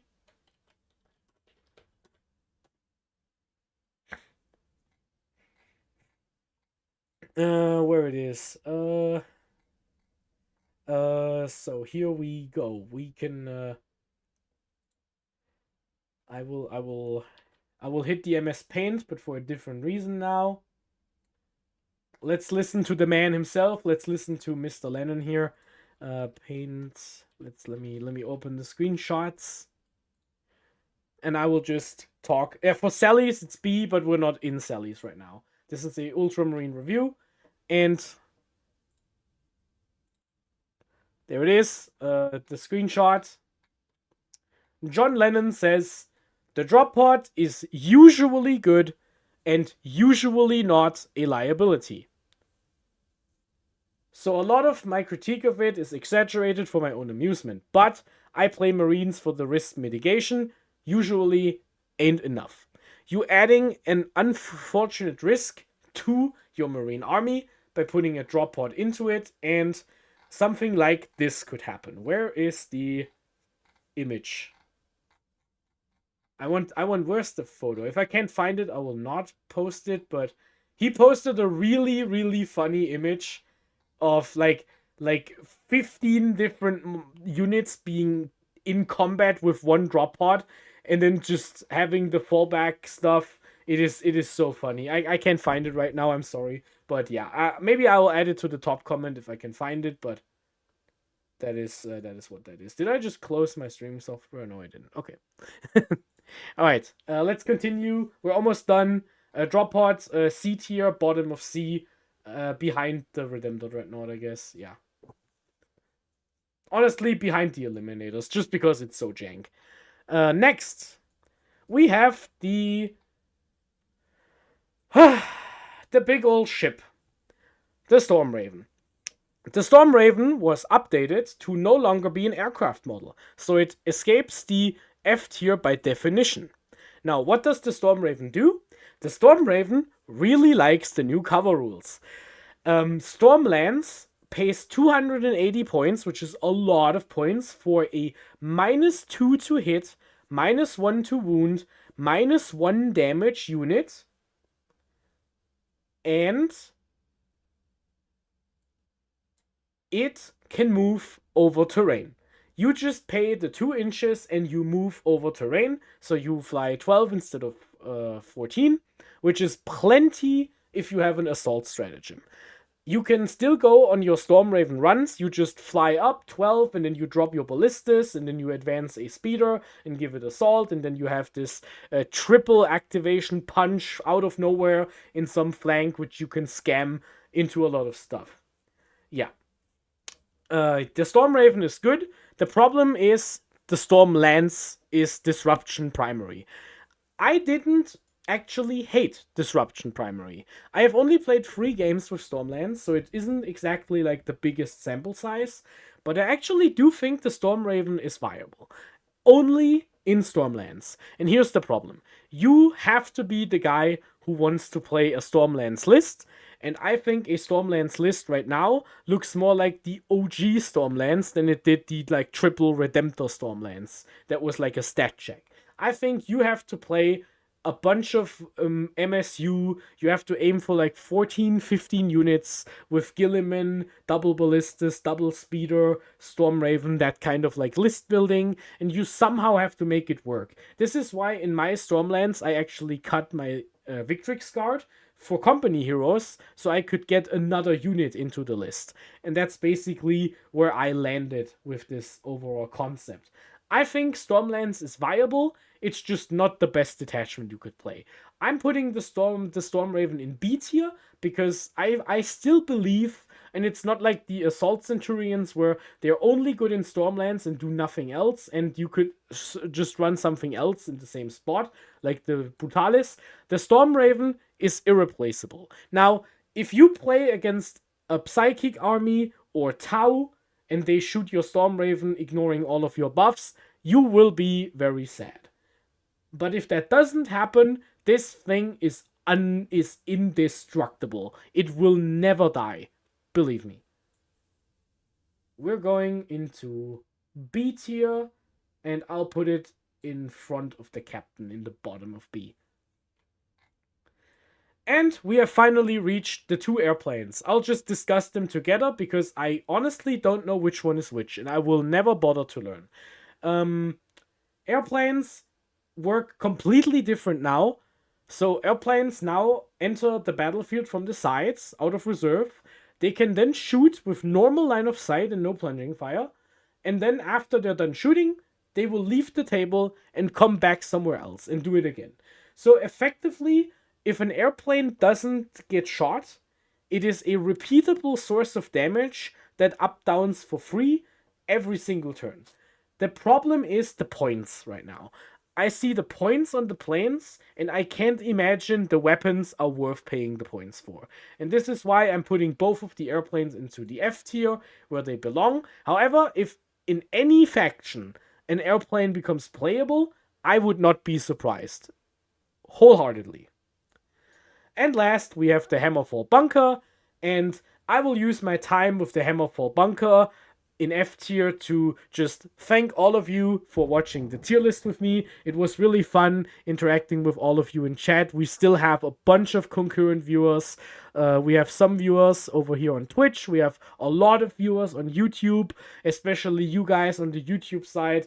You have been writing me so many comments. I've been having a lot of fun uploading some videos about my journeys with the new Space Marines and the new edition. And overall, you guys have been so awesome. And that's just kind of what that does. Thank you so much for posting all of your comments. Please keep showing up. I'm working on a video that explains how I make my Space Marines battle ready. And I also attend a little RTT on Sunday, which is great because I don't get to play many tournaments in this year. So this is something awesome, and I will be running my Reclamation Force at that little RTT. Thank you so much for showing up. Courage and honor, we march for McCraig.